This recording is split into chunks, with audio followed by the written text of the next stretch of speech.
Hey there, you're listening to Not Another TV Podcast. This is episode 77, the week of March 23rd, 2025. My name is Drew Koenig. With me, as always, is my co-host, Mads Sassy. Mads, how are we doing? Good. It's been a nice time off. I needed that. Yeah, we've been off for, like a month? 3 weeks? I don't know. Like 3 weeks, something like that? Yeah. Time's an illusion. But it's good to be back. I do like that before we went on hiatus, I was like, there is just so much TV to talk about right now. I don't know how we're possibly going to talk about all the TV. And now it's a month later. It's even more like, oh my God. But luckily, some of the things that were, oh my God, like stressed about, they're coming close to an end. That's like true. The Pitt is close to ending. Yellowjackets, weirdly enough, is already close to ending. Like these things are shorter seasons are coming to an end, which as much as I love long seasons, sometimes it's nice for us. Yeah. And, Severance and Harley Quinn and a bunch of stuff is like wrapping up. So Even Matlock is close to being over. Matlock still has a while more. No, it only has 18 episodes. I thought it has 22 episodes. Nope, 18. IMDb lied to me. Surely IMDb would not do such a thing. No, it's 18 episodes. I'm the one that reviews it, but now you're making me think that I'm wrong. Oh no, it is 18 episodes. Never mind. Because I just checked it the other day and it was 22. It might on IMDb. They might be showing some for next season already. No. Oh, never mind. I was thinking about Found. Oh, okay. Yeah. Found has 22, definitely. Found has 22 episodes. Yeah. No, Matlock's coming close, which makes sense because it's on a small little hiatus right this second, but I think it comes back this week. But that last episode, it's very clear. Okay, we're coming to an end of this part of the story, but that's not the end. But yeah, we got shows going away, but also we've just got some shows come back, and we're like, God damn! We get rid of some, and we still get some more. Yep.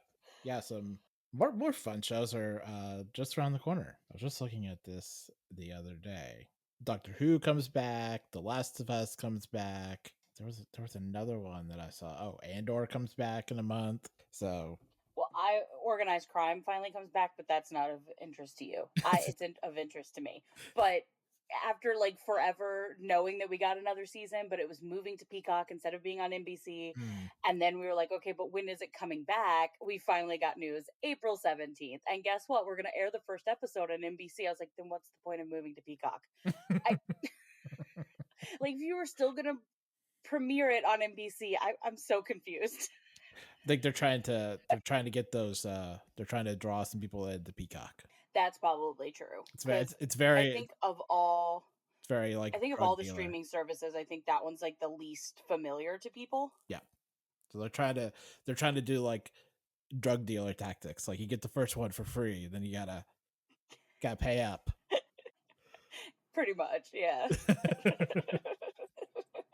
Drug dealer tactics. You would know, 100. You get a little taste, and then you gotta. You watch enough of The Wire, and you find out things. It's true. That's true. Some things just stick with you. But how's our roughly month off been? It's been good. It was nice to recenter, recharge. I got a promotion at work, and so things got really hectic, and so I was just oh, I'm so glad I didn't have to stress so much about trying to get television watched with my work schedule being insane.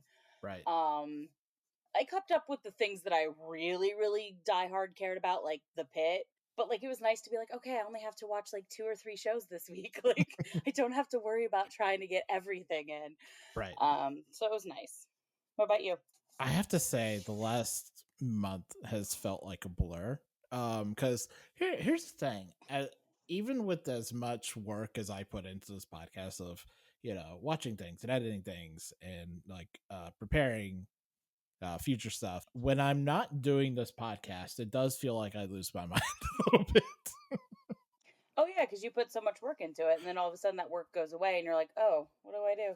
Yeah, what do I do? Which the answer to that is nothing. I just completely check out. I always tell people I know how to do things and I know how to not do things. I don't know how to sort of kind of do things. Uh,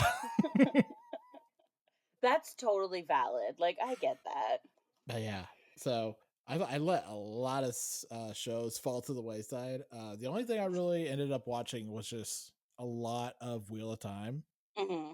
A month ago, I had not watched Wheel of Time. Now I am fully caught up. Well, a month ago, I hadn't watched any Yellowjackets, and now I'm fully caught up. Yes, So, yes. Which we will be talking about later. oh yeah, we'll talk about that later. But I was just like, Very no, excited. that's what I did with my time. I finally watched Yellowjackets. But we're back, refreshed, re-energized, Yep. hot and live. Here we go. I would say unedited, but we know you edit, so I do edit. I edit aggressively. A lot of fun stuff to get to this episode. Let's begin with some news. And the piece of news that I want to start off with is Apple is reportedly losing $1 billion per year, hmm which is a lot, but also it's Apple. That's like 20 laptops. right. That's not really that much in terms of Apple. And like, is that just lost revenue? Is that what you all are spending on TV shows to make? Hmm. I don't know. And also, who cares? You know, like honestly and truly, who cares? It is not for us to be the company's accountants, you know? Right. They want to lose $1 billion? Fine. I don't let them learn that television is expensive to make. Everyone else As had to long as learn I that lesson. still, as long as I still get the good quality television that you guys are well known for, I really don't care how much money you're losing. Yeah. You spend approximately $5 per year on advertising, so I assume you're making money. You're saving money somewhere. I will say, someone finally started watching something on Apple TV. Like, they're like, "This is my first time being on Apple TV Plus," and they're like, "Do they just make like one show? Because I only see the ad for like one show." I'm like, "Oh no, they just don't advertise. Like, they legit don't advertise."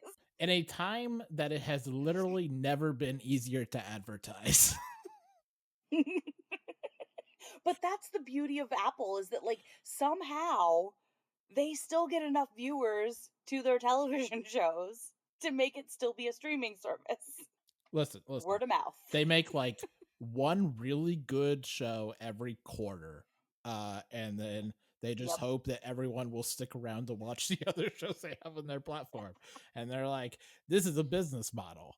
It's actually not the worst thing. I mean, if you look at the things that they have that are successful, they're some of the most talked about television shows in the last couple of years. Yeah.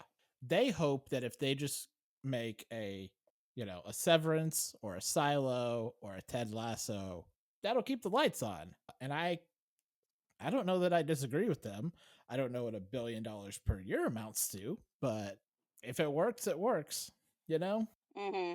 It also, I'm also like, as we've been talking, I was like literally thinking, I'm like, anytime I upgrade my iPhone or whatever, I get a year free of Apple TV Plus. And it's like, a year free? Like, I'm sorry, you're not going to force people to pay for a year if they buy another Apple product?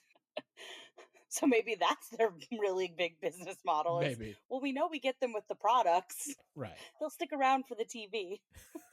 To be fair, it's not the worst model because I fell into it like the first time I got Apple TV Plus for free. I was like, what is on this service? And I found Ted Lasso, and I've never looked. Speaking of which, That's the other big it's news. the other big news. Jason Sudeikis announced that, or I guess Apple or whoever, we'll say Jason Sudeikis. He's an easy person to blame. Announced that a Ted Lasso season 4 is on the way.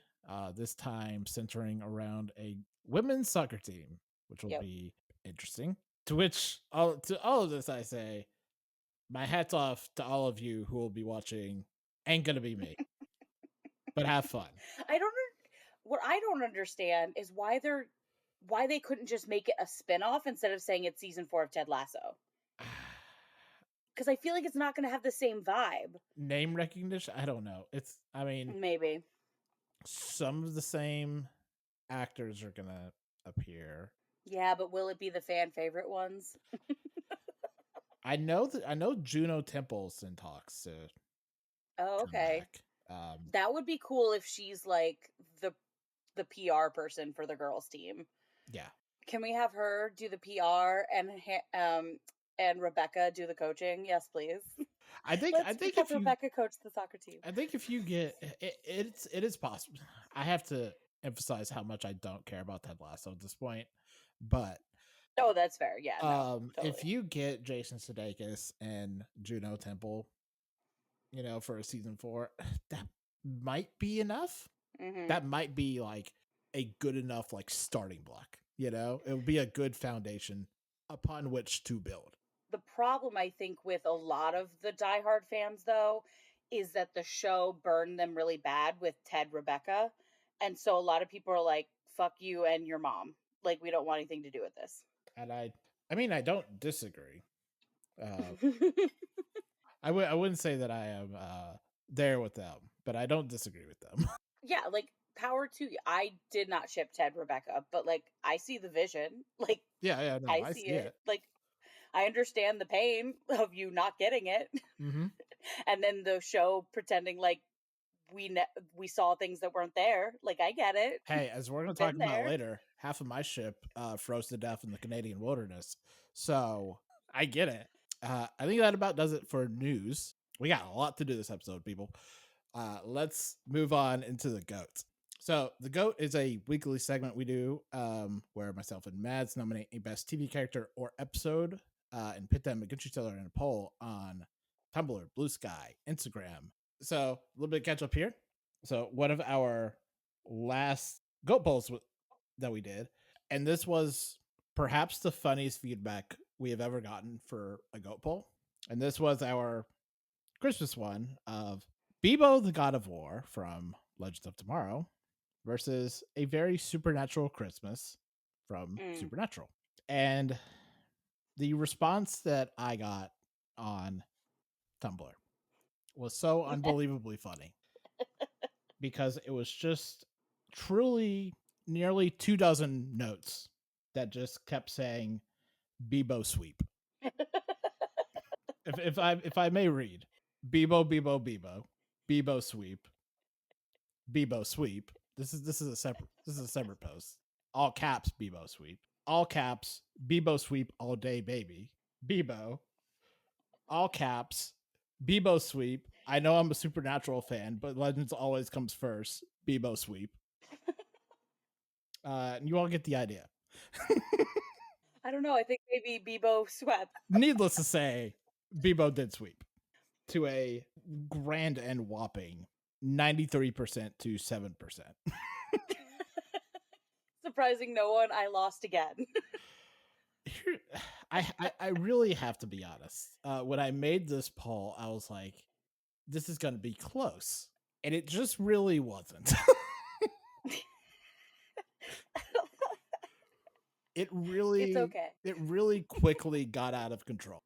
I bet you it got put into like some Legends of Tomorrow Discord or something like that. Oh, probably. Yeah. I mean, it got, let's see, it got over 100 votes on Tumblr, which is, for Tumblr, not a small amount, but yeah, very amusing.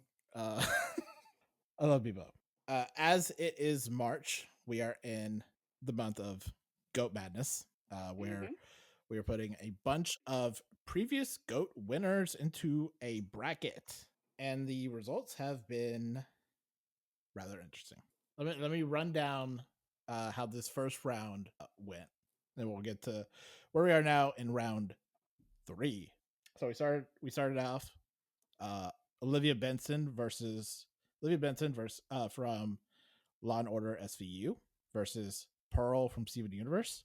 Unsurprisingly, Olivia Benson won. Then we had Root from Person of Interest going up against Otis from Chicago Fire. Otis got a win on that one. Pacey from Dawson's Creek going up against Ben from Evil. Pacey with a win. Boo. Louise Belcher from Bob's Burgers going up against Bobby Nash from 911. Louise Belcher with the win. Jessica Fletcher from Murder, She Wrote going up against September from Fringe. You know Jessica Fletcher won. I don't even need to tell you. Yeah. Kilgrave from Jessica Jones going up against Clark Kent from Superman and Lois, and Kilgrave won. And then Dan Nice. from Roseanne up against Emmett from Queer as Folk. Emmett won. And then Santana Lopez from Glee going up against Lucius from Our Flag Means Death. And also, unsurprisingly, Santana won. Sorry. Yeah. Santana is the queer icon. Sorry to Lucius. And then for episodes, The End from Lost went up against Halloween from Brooklyn Nine-Nine. Halloween won. Clyde Bruckman's Final Repose from The X-Files went up against On the Beach from ER, and Clyde Bruckman won that one. An Affair to Forget from Boy Meets World went up against Time Enough at Last from The Twilight Zone. Time Enough at Last won.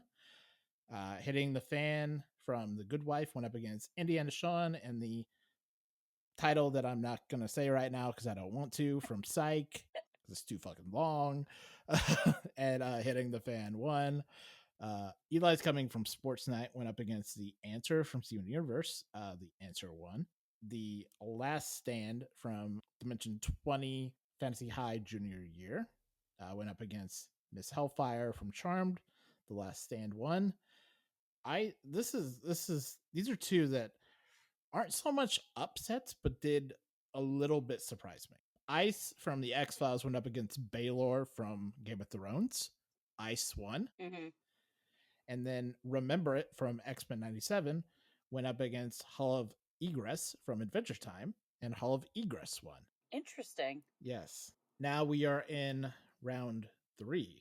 We have Olivia Benson going up against Louise Belcher. Jessica Fletcher going up against Santana. I don't need to tell you how those are going. I'm sorry to Louise and Santana. It was a rigged game from the beginning. Sorry. And then for episodes, it is Halloween from Brooklyn Nine-Nine versus Time Enough at Last from The Twilight Zone, and The Answer from Steven Universe up against Hall of Egress from Adventure Time. Either of those could go either way. I don't know. I like that it's Steven Universe versus Adventure Time. Like, that is an interesting matchup. It's very fitting. It's very juggernauts of like 2010s animation. Yeah, and then boy, the final four, or I guess this is final four, but next the final round being Jessica Fletcher versus Olivia Benson. Boy, I don't know. I simply don't know. It could be either of them. Yeah, it's gonna be really interesting. Yeah, it's been an interesting year for this or it's been an interesting one for this Go Madness. A lot of good picks, just did not make it to the third round, which I was kind of surprised by. More on that later. We have a new submission for the GOAT this week. Mads, I will let you go first. As a reminder, we have 2 vetoes for me and a veto for you. Okay. So, alrighty. So, with the Pitt being my current favorite intense drama airing on intense medical drama airing on TV. I should clarify, there are a lot of intense dramas that I'm liking right now. But with the Pitt being one of my favorites, this one character has really been on my mind for the last 2 months, as we've been seeing new episodes and feel like we've been with this person for more than just 12 hours. Um, but my nomination this week is Dr. Mel King, from the Pitt. I adore Mel. She's there to help people and be the best doctor she can. She's very awkward and strange, and people don't quite know how to handle her mannerisms and things, but she's created this really good mentor mentee kind of relationship with Dr. Langdon, which has really helped her blossom and become a stronger doctor. So that by the time there's major emergency comes about, she's there and holds her own. And I'm like, this doctor is so good. And Taylor Dearden just does such a great job of making her her own person, making her this character that is unforgettable and has kindness and compassion and manages to be slow in a very fast environment, but also not so slow that like she's terrible at her job. Like she's really really good at her job. And there are parts of her that we find out each episode that make us really become more endeared to her the more we spend time with her. And not part of her character, but a win in my book. Taylor Dearden was recently asked about whether or not she saw a coupling between Mel and Dr. Langdon, and she was like, no, Mel's asexual. And I'm like, I headcanon that from the beginning, and now I love that it's confirmed. So a win for asexuality, but also just Mel is just sweet and adorable, and you can learn like her coworkers can learn a lot from her, even though they typically make fun of her. But yeah, so that's my pick for this week is Dr. Mel King from the Pit. I feel like I should veto that, but also I'm not going to. I'm not going to. And Listen, I hope you appreciate that with my submission for the goat here. I appreciate that you did not veto I could have. mine. I want to on principle. Oh, I know you do. I really want to veto that, but I'm not going to. It's okay. It's better. You probably would have definitely vetoed my other pick if I had gone with my first idea. So My pick for the goat this week. Similarly, I was also thinking about the Pit with their episode this week that stressed me out so much. yep. And I was thinking about other stressful episodes of television that aren't The Bear. And aren't the bear. And one kind of just, kept rising to the surface for me. And it's one I've had on my list for a long time. And I'm sure people are surprised that I haven't nominated or has not been nominated yet. And that is Ozymandias from Breaking Bad, which is single-handedly one of the most stressful episodes I've ever watched. Also, notably, could have easily been the series finale of Breaking Bad, if not, overarching plot reasons, but would have worked so well as a series finale where everything just kind of blows up. So much ends up coming to a head for Walt and Jesse as Walt gets the DEA agents killed and gives up Jesse to a white supremacist Nazi gang and confronts his wife and his son at his house, and just like this the shot of I forget, it's been a while since I actually watched the episode, but the shot of like a gun or a knife and you're just kind of waiting for it to go off in some way, and when it does, like when that kind of reaches its peak, it's just harrowing, and it just stays there.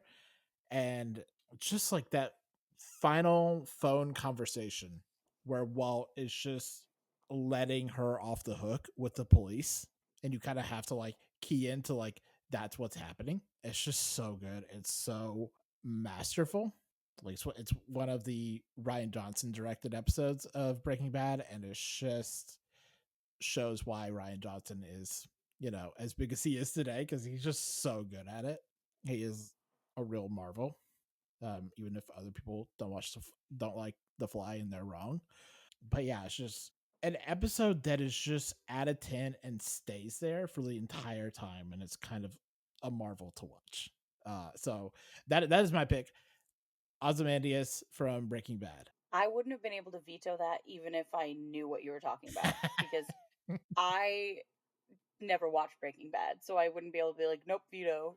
Ozymandias, I think, is really notable as being named like one of the best episodes of Breaking Bad, and also being Oh, okay. one of the best episodes ever made. Got it. For that reason, it is vetoable. But if I'd known that, yes. Yes, those are our picks for this week. Be sure to check out our polls on Tumblr, Instagram, and Blue Sky. And you'll have 2 days to vote once it goes live. Next week for the GOAT, we are doing notable guest star performance, either as an episode or a character. Send us in your suggestions. I'm sure we'll be thinking of a lot of options. There's a lot of interesting things we can go with here. Yeah, I have a few that are already on my list of like if this was ever going to be a theme, like this is what I would pick from. Without anything else, let's move on into the main part of our show. So, to kick us off this week, we are catching up on our thing that I made Mads watch for the GOAT. I challenged them to watch Yellowjackets. One season. Yeah, I always said you only have to watch one season, and we are now fully caught up on the show. So, Indeed. and I said to you, I was like, you only have to watch the first season. And I think I said this in vague terms. I was like, it's a problem if you get to the end of the first season and don't want to watch more. Yeah. And in my mind, I was like, if you get to Jackie freezing to death in her sleep and Shauna crying and screaming over her dead body and like, who the hell is Lottie? Like, and that doesn't like get you to want to watch more, nothing the show will ever do is going to accomplish that. If it hasn't got you at that point, nothing will. The funny thing is that, that episode where Jackie freezes to death, I kind of knew that was probably going to happen, that Jackie was going to die. Like, I just felt like that was a inevitability. I didn't think it would necessarily happen that soon, but like, once it started to seem like people were icing her out, I'm like, oh, she's probably going to die soon.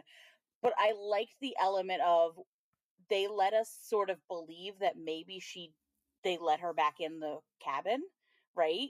Because they do that like alternate reality of what's going on. But then when I see them all like standing there in unison, I'm like, this isn't real. And then we find out, nope, she froze to death. But I like that they did that again in season 2 with Shauna and her pregnancy and the birth. There was no way that baby was going to be alive. No, and but they made us think that it was. Like, I was like, maybe I'm crazy. Maybe I was wrong. There were a lot of us who thought they were going to eat that fucking baby. Yeah.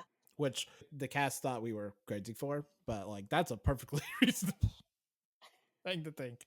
But no, like Shauna's scream at the end of the first season has haunted me for like 3 years. Like it's just such a tremendous performance.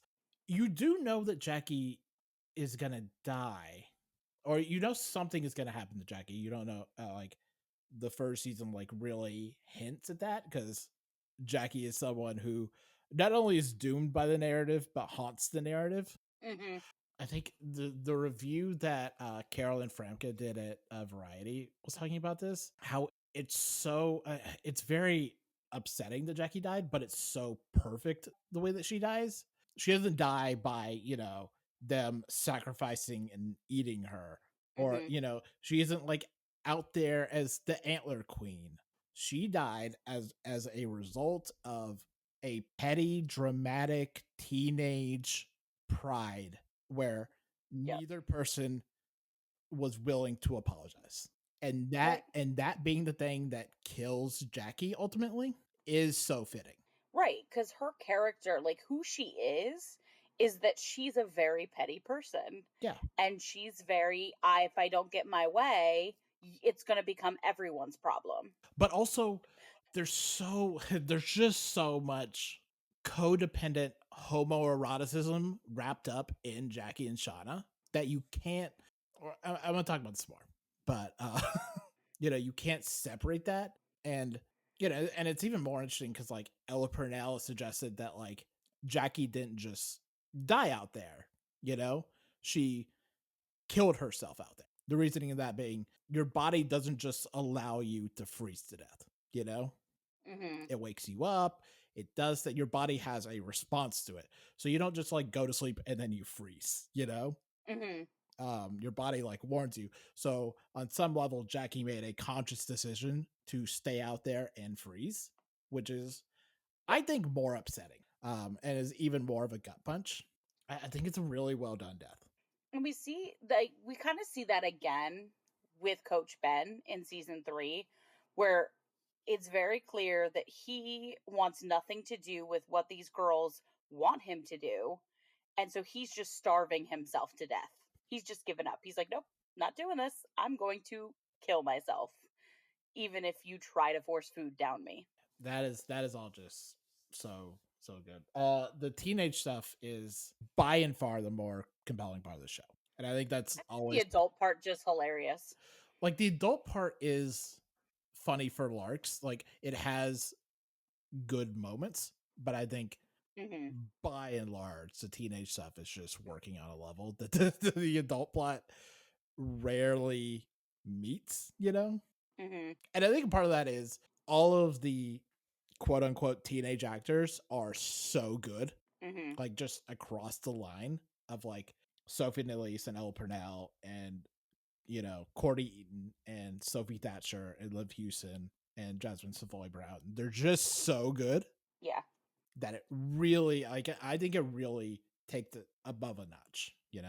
Right. It's kind of like Karen told me, like going into it. She's like, I love teen Lottie, but adult Lottie, I could give two shits about. I don't care about adult Lottie, but I love teen Lottie. Like, I love she's like, but with Van, I like both. I love Lottie so much, and I think I'll say this as a kind of really quick tangent. The casting of Cordy Eaton to Simone Castle and Liv Hewson to Lauren Ambrose is some of the most perfect casting I've ever fucking seen. I feel It's like they're all really good. They're all Like, really good, but those two are so inspired. A kind of transcendent of like, oh, I see the vision so fucking hard. I have to sometimes see what we're going with like Juliette Lewis and sometimes Christina Ricci. But like Simone Kessel and Lauren Ambrose, I'm like, I see it so distinctly. see, I disagree about the Misty one. Like, I think it nails it both sides. Like, I think both sides are super nailed. Like, really great. I will agree. Like, sometimes there was like Juliette Lewis. I was like, I feel like you're, especially towards the end of season 2, and then finding out that she wanted to leave the show. I was like, okay, that's why it felt like you were phoning it in a little bit. Yeah. I feel like Christina Ricci really does a phenomenal job with adult Misty so that it does mirror teen Misty really, really well. See, I just think that Christina Ricci is playing Christina Ricci, and it doesn't feel calibrated to Samantha Henretti. Like We'll have to I, agree to I feel disagree, like I I guess. feel like I have to make that. I have to do that homework to be like, yeah, okay, yeah.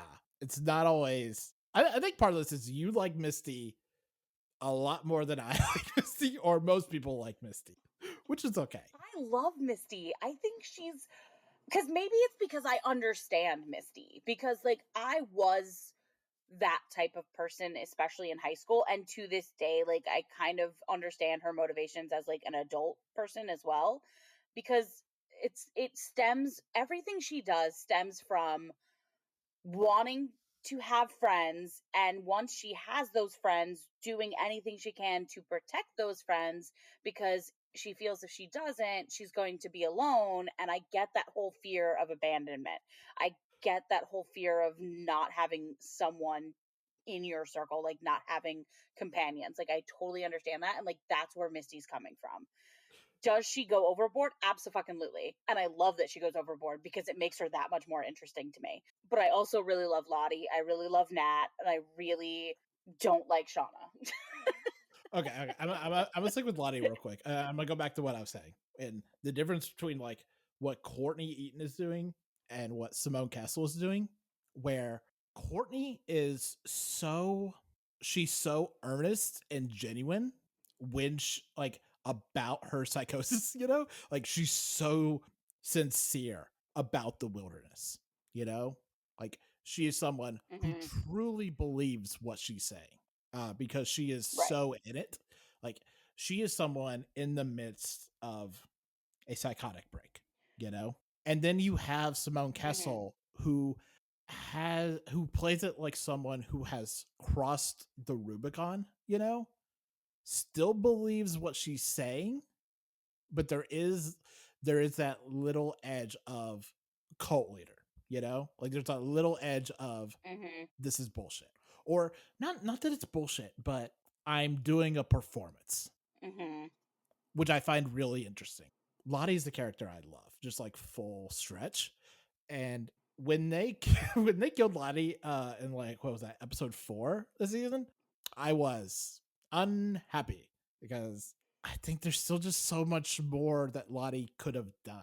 You know, like there's still so much more territory to explore there. And that was me in the season 2 finale because Natalie is the one that I love full stretch. Like, I love her to death. Misty is a close second, but like I love Natalie hardcore from the beginning. Like, I love teen Nat and I loved adult Nat. Like I said, sometimes the performances weren't that great in season 2, but like I felt like adult Nat was like really relatable and I understood to a point. And we kind of discussed this a little bit too. Like, I was really fascinated by her relationship with certain people in the group, right? Like, it's Mhm. clear that she and Misty kind of had a sort of friendship going on, but like at the same time, Natalie was also just very much tolerating Misty. You know what I mean? But you could still see that Natalie did sort of care for her. And so, like, when she dies, I legit sobbed. Like, I was like, what? Natalie can't be gone. So, like, I'm glad we still get teen Nat, but like, I'm just like, no, Natalie, you're gone. Yeah. No, it was really upsetting before season 3 came out. Hmm. They did a lot of like promotional images. So they had like the teen actor grouped up with their adult counterpart. Hmm. And Sophie Thatcher was just alone in her pictures. Hmm. And that was really upsetting. That's very upsetting. Like, Sophie Thatcher is just, oh my god, can we talk about Sophie Thatcher's like she's acting abilities for a minute? Because like Jesus Christ, she's so good. she is a fucking vision. Like, so fucking good. Like, you can feel every emotion that teen Natalie has because Sophie has really good body language acting, but also just like the bigger physical acting as well. Like, it's just, oh my god, like when she cries doing things, I cry. Like, I was crying along with her in episode 6 of season 3 because like, girl, I get it. Like, you're doing the best thing for this person you care about, but it's also tearing you up inside because you're doing this thing to this person you care about. Like, I just, oh my god, she's so good. Yeah. Just so good. Yeah. No, yeah. When I think of like Nat as a character that I love, I think of Sophie Thatcher. Like I think of what Sophie Hmm. Thatcher's doing with that performance. And that is just so fascinating, especially in like the teenage sense of she is both feral raccoon in a trash can and also ye of pure heart. Yeah. She's got that don't give a shit about what anybody says, but also no, please, I need you to protect my heart because I don't have a hard heart. She has that dichotomy and it's so perfectly done. Yes. So perfectly done. And like that reluctant leader part of her too. It's just like, oh my god, yes. Like, and I think that's the moment I probably really started to not like teen Shauna is like her petty jealousy over that shit. I'm like, girl, calm down. Like, Natalie doesn't even want this role. It's not like she stole it from you. Like, Here's the thing. And I'm gonna talk about Shauna real quick. There are times that I say things that I'm not being serious. I'm being 100% serious. When I was talking about Sabine and Shen, I wasn't being serious. We all knew that. Now I'm being serious with you all. It is impossible for me to look at this show and especially Shauna and Jackie without taking into consideration the I think explicit romantic undertones of that dynamic in that friendship. When you get to like the end of that first season and Shauna just finds Jackie's dead body because she took like a series of petty decisions against Jackie and petty choices against Jackie. I think Shauna Shipman, as we knew it, fucking died. And we were left with someone else. I think past that point, past the point of Shauna finds her codependent, homoerotic filled best friend cold in, the Canadian wilderness, that's a different person. She has, kind of like I said about Lottie, she has crossed the Rubicon. what you're saying. I do. Trust me. I get it. I can understand why Shauna's the way she is and still not like her. Right. Like, I can totally understand it. I just don't like you. Right, right. Because I think there's like two. That is like one of like two really pivotal, essential moments. Jackie dying. That is Shauna fracturing, right? And then when Mhm. her baby dies, break. You know what I'm saying? Now we're just dealing with a cruel shell of what once was Shauna Shipman. Mhm. And so now, you know, and especially whenever we talk about like the Shauna love Jeff, does Shauna love Melissa, does Shauna love her daughter? I don't think that's a character capable of that at this point, you know? No. Because, I don't think she loves anyone. I don't. I truly don't. Like that's why I'm like I have a little bit of compassion for Jeff. Like should there be a little bit less of Jeff? Maybe. I don't know. But I have compassion for Jeff because that man loves Shauna so freaking much and it's like, "Bro, you just you just keep hurting yourself because she can't love you. yeah, Like she really can't love you." And the fact that like going back to season 1, like, you know, she has this affair with this random ass guy that just comes into her life and then she stabs him. Like it's like clearly Shauna does not think like a normal person anymore. Like, you know, this is before we know all the things that broke her in the wilderness, right? right. Like, this is the first instance of, well, actually, no, the first instance was her killing the rabbit and then feeding it to her family without telling them first.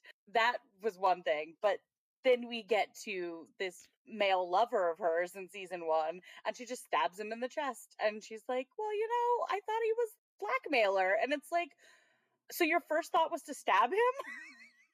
Yeah, because that's who Shauna is. Like, and look, I say this is not doing ship discourse, genuinely. Um, No. Yeah, no. Shauna had it in herself to love one person, and she fucking died. I've never been more serious about anything in my life. And past that point, she had fucking nothing. And like that relationship with Adam was, you know, Shauna trying desperately to feel something for someone. And it's Mhm. just Yeah. not there anymore. And I think the way that Melanie Linsky plays that, and also the way that Sophie Nélisse plays that, Sophie Nélisse is giving what I would say is an all-time performance as Teen Shauna. Mhm. Oh, yeah, the performances are amazing, Yeah, like her which break is why I can dislike these characters. right. Like her breakdown at the end of season 1 and when her baby dies in season 2 is phenomenal. The fact that Sophie and Elise has not been nominated for an Emmy on this show, I think is a crime. It really is because like okay, you talk about her breakdown at the end of season 1, like you finding her best friend slash potential lover dead in the snow. There's that, and then we cut into season 2, and she has been harboring this dead body for 2 months because she cannot let it go, and it's like. I understand the break in your psyche because of this. Like I understand this.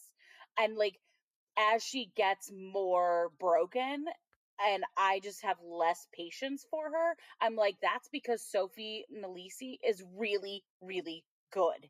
Like, if it was somebody else playing Teen Shauna, I'd just be like, okay, whatever. You know what I mean? Like, No, it yeah, wouldn't have as much of a visceral reaction in me to be like, shut your face, Shauna. Like, right. And there is so much. Sophie Elise plays Shauna with such an intensity that just grows.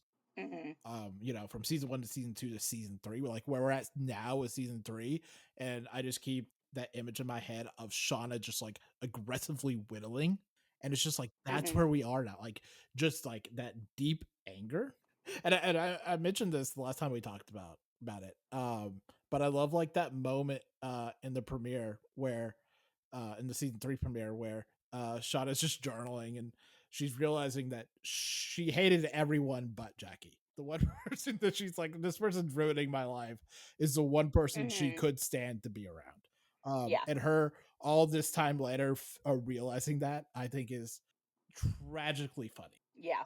But like that moment in season 2, early in season 2, when Shauna eats the ear, Oh my God. and that being like the first, I think I've talked about this like a long time ago on this podcast, but like that being the first moment of cannibalism in the group, the Mhm, first like real moment of cannibalism that character does, and it not being like this hunger or hunger in a traditional sense, but just like this desperate need for like consumption. She needed to be closer to Jackie in a weird, messed up way. It is the most literal sense of, and I think I made this I think I even made this joke a long time ago too, of like needing this person to literally be inside of you, like to literally consume this person. And God, it's just so effective, but also so funny that when asked about this, Sophie and Elise was like, Shauna was hungry. It's like, girl, no. I mean, yes, in the most basic sense, yes, that is why she ate the ear, but that's not the deeper meaning of it. That's no. I will say to that extent of cannibalism, I think the most devastating cannibalism moment is Javi. I agree with you on a very technical sense, even if Javi was never a character to me. I don't know. It really broke my heart. And I think this ties back to Natalie because Right.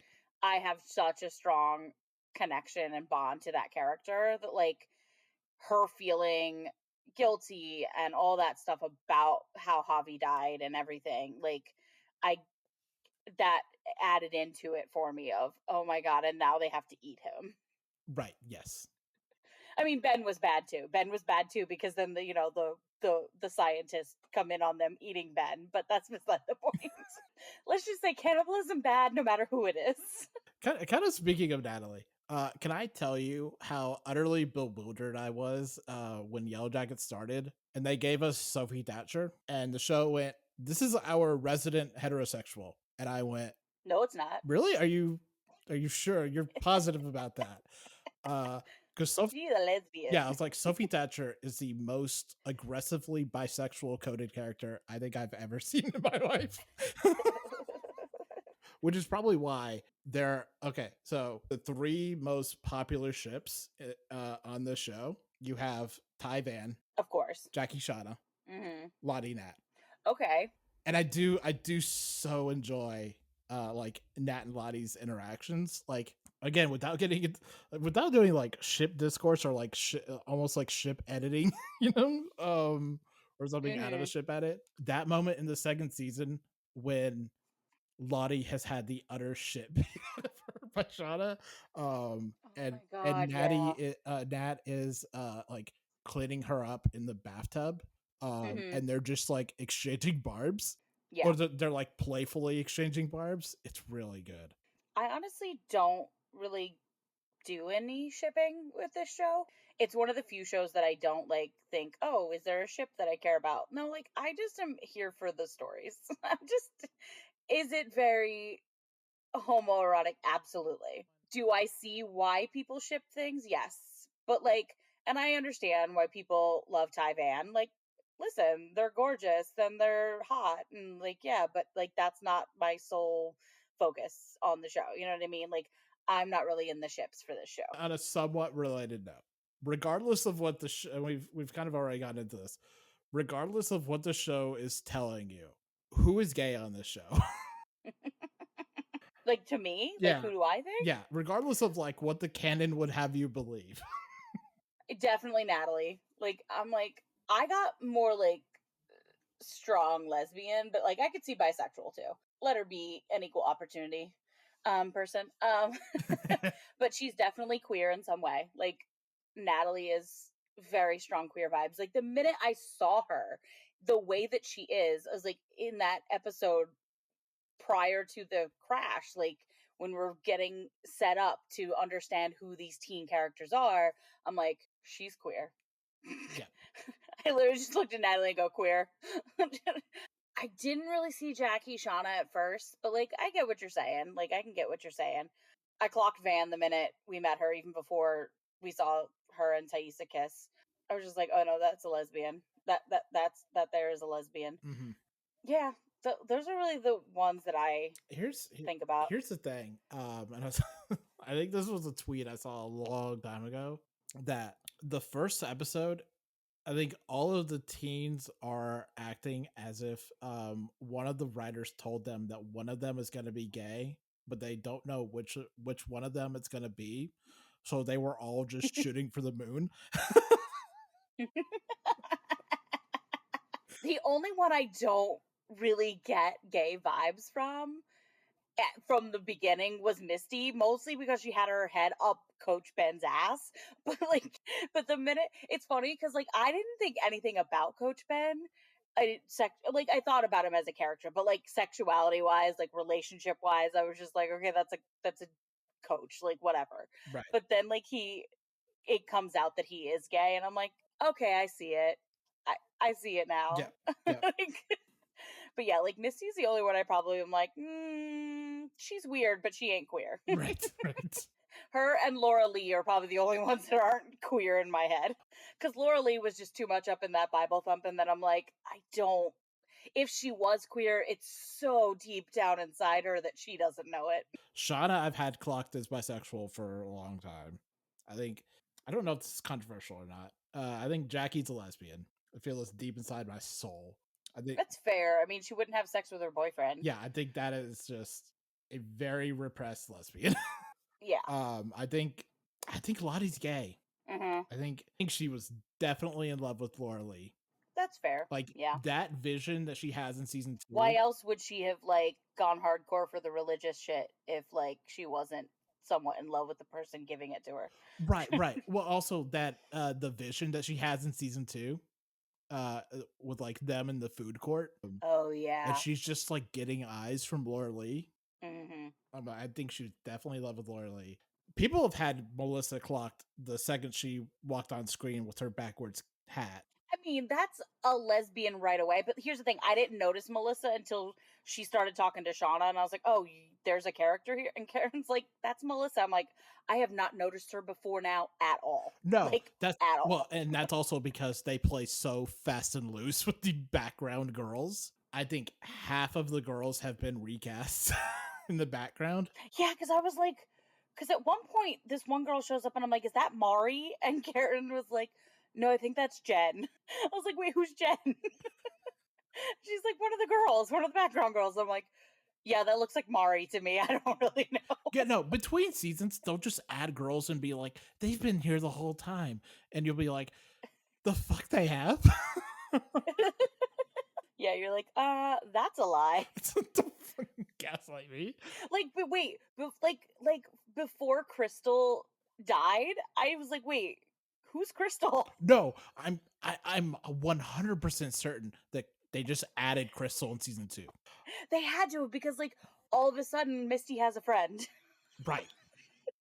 like a legit friend, not someone that Misty thinks is her friend. Totally. But also to your credit, they only brought in Melissa in season 2. Yeah, but I didn't even notice her in season 2. Yeah. She was there in the cabin. Like I definitely remember her in the cabin. Here's the funniest thing.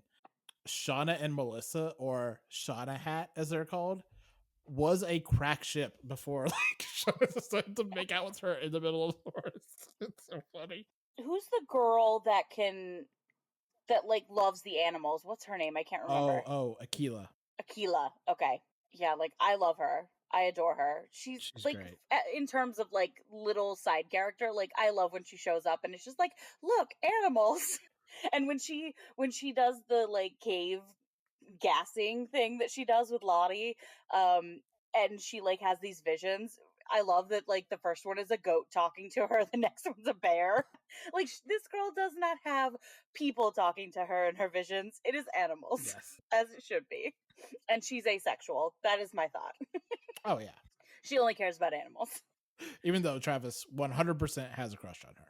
Oh, definitely. To kind of close this out, 2 questions. The first one, who do you think is going to be the 8th survivor? Okay. And second, who is Hilary Swank?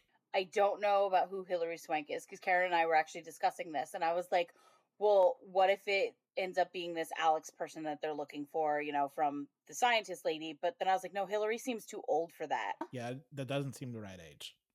No. So I was like, I don't think it's that, but I'm like, maybe she's just some random person that they know or knew. I don't really know about Hillary in terms of who do I think is the final survivor. I feel like Melissa and Mari are like two, like it doesn't seem like it would be them. You know what I mean? Like I don't know. I just don't get the feeling that it's either Melissa or Mari. Like maybe Akila, maybe, but like I don't really 100% know. And I also wonder if Lisa's a bigger character than it seems right now, if that makes sense. Cuz she's around a lot too, even though the cult is dead. Like Yeah. but I don't yeah, I don't know. Like I feel like Akila's getting more and more attention, and so, like, maybe that's why I think more strongly thinking maybe it's Aquila. But I don't know. It could also be Melissa if I'm going by that logic too. Like, I don't know. Who do you think? As for, Hillary Swank possibly playing Hannah's daughter, Ashley Sutton, who plays Hannah, is 37 hmm years old. So if she was, let's say, 17, because she said she had a teen pregnancy, if she was 17 when she hmm had a baby, that baby would be roughly 20 in the 90s timeline. hmm And then Right. 30, And then add like what is it, like 25 years? 25 years, about 45, late It 40s. could be potentially Hillary, but It could be potentially, but I will say the popular fan theory for a while has been that Hillary Swank is Melissa. oh. But if So wait, how do we know? Karen keeps telling me that there were X number of survivors. Like, did I miss something that told us that there were X number of survivors? I think it's been confirmed that there are 8 survivors. I know everyone thinks Okay, there because I was is. like, where did that number come Yeah, from? I know everyone thinks there is one more survivor, like one more survivor that hmm hasn't been revealed. So I think it's gonna come down to, I would say Melissa, Mari, or Aquila, but Melissa is supposedly dead. So unless shot, What do you mean Melissa's supposedly they dead? said that Melissa died.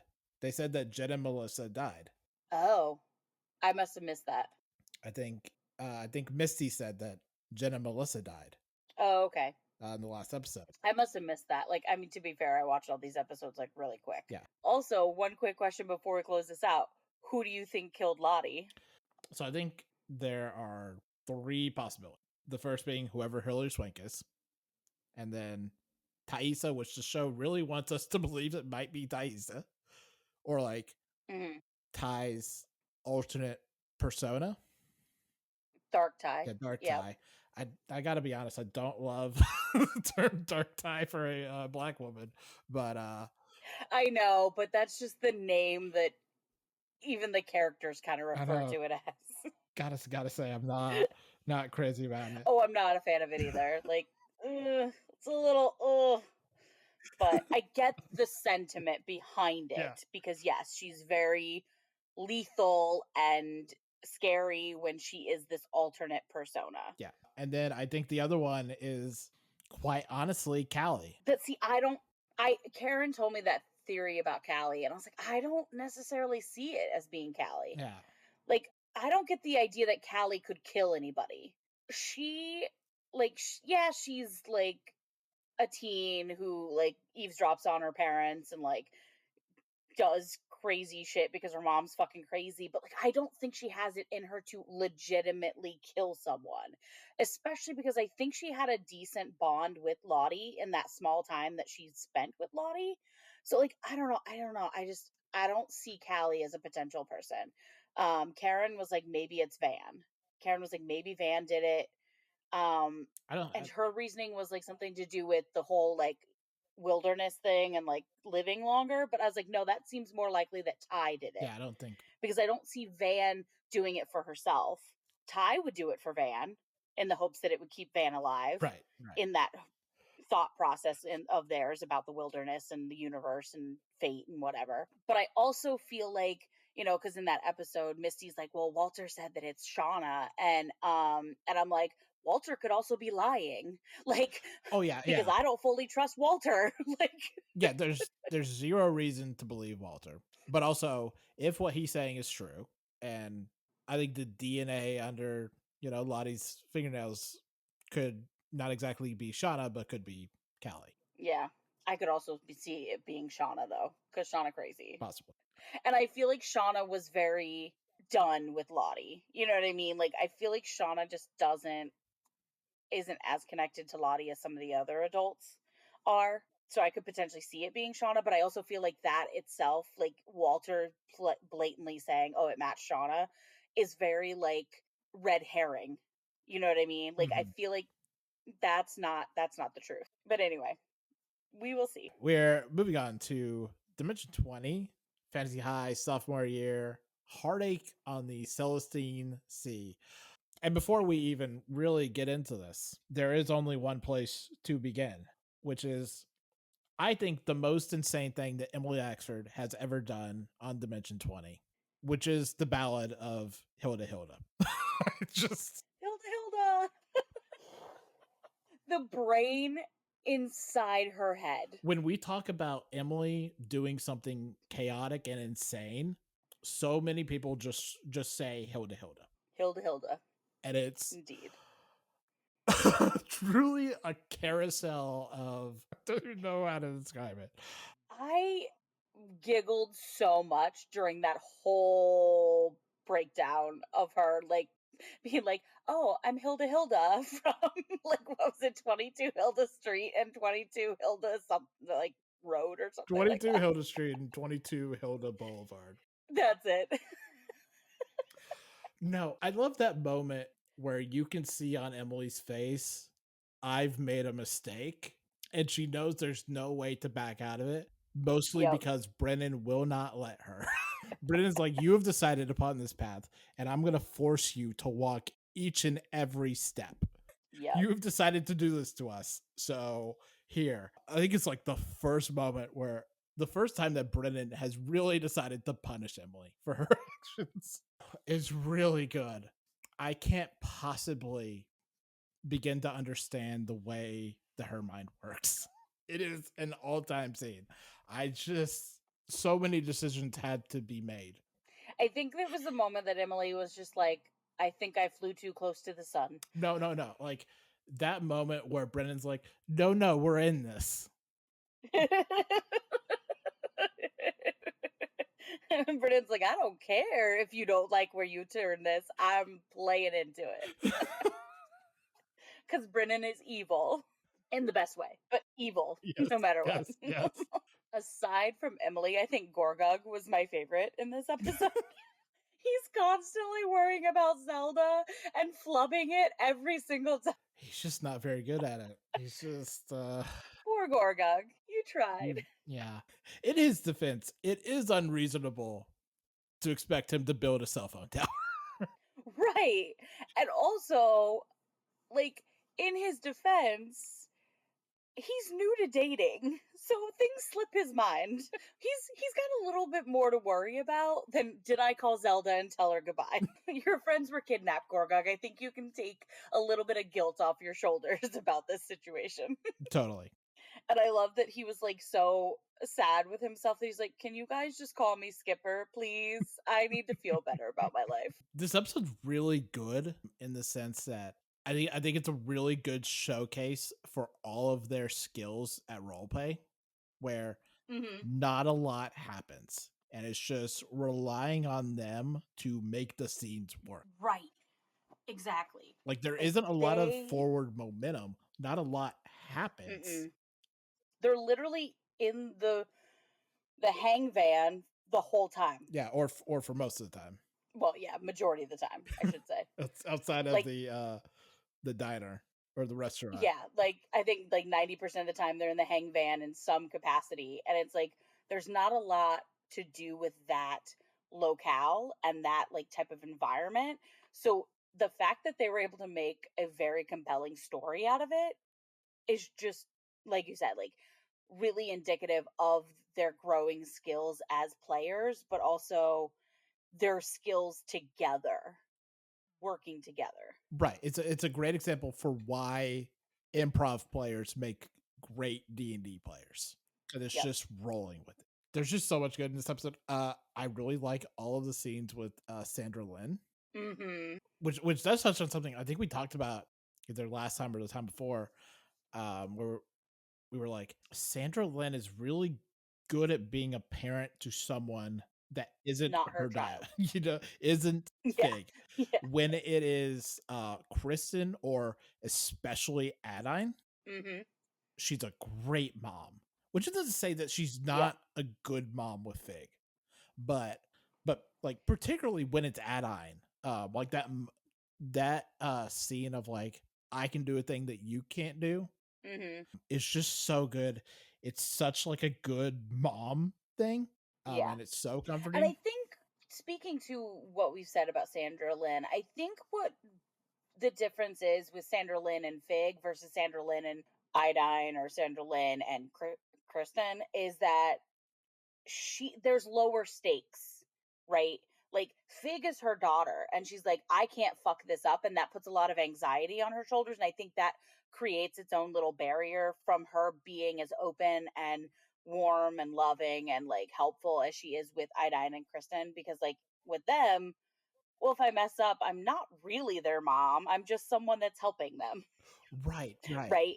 But she also knows that they really need a mom, right? So like it's lower stakes, but it's also a different type of mom. Totally. And also I think with Fig, someone who is so reminiscent of Sandra Lynn, like Mhm. as her younger self, and I think you can see Sandra Lynn viewing those as troublesome or like not good. And things about herself that she didn't like. Mhm. And kind of transposing that onto Fig and not always knowing like the proper way to navigate that.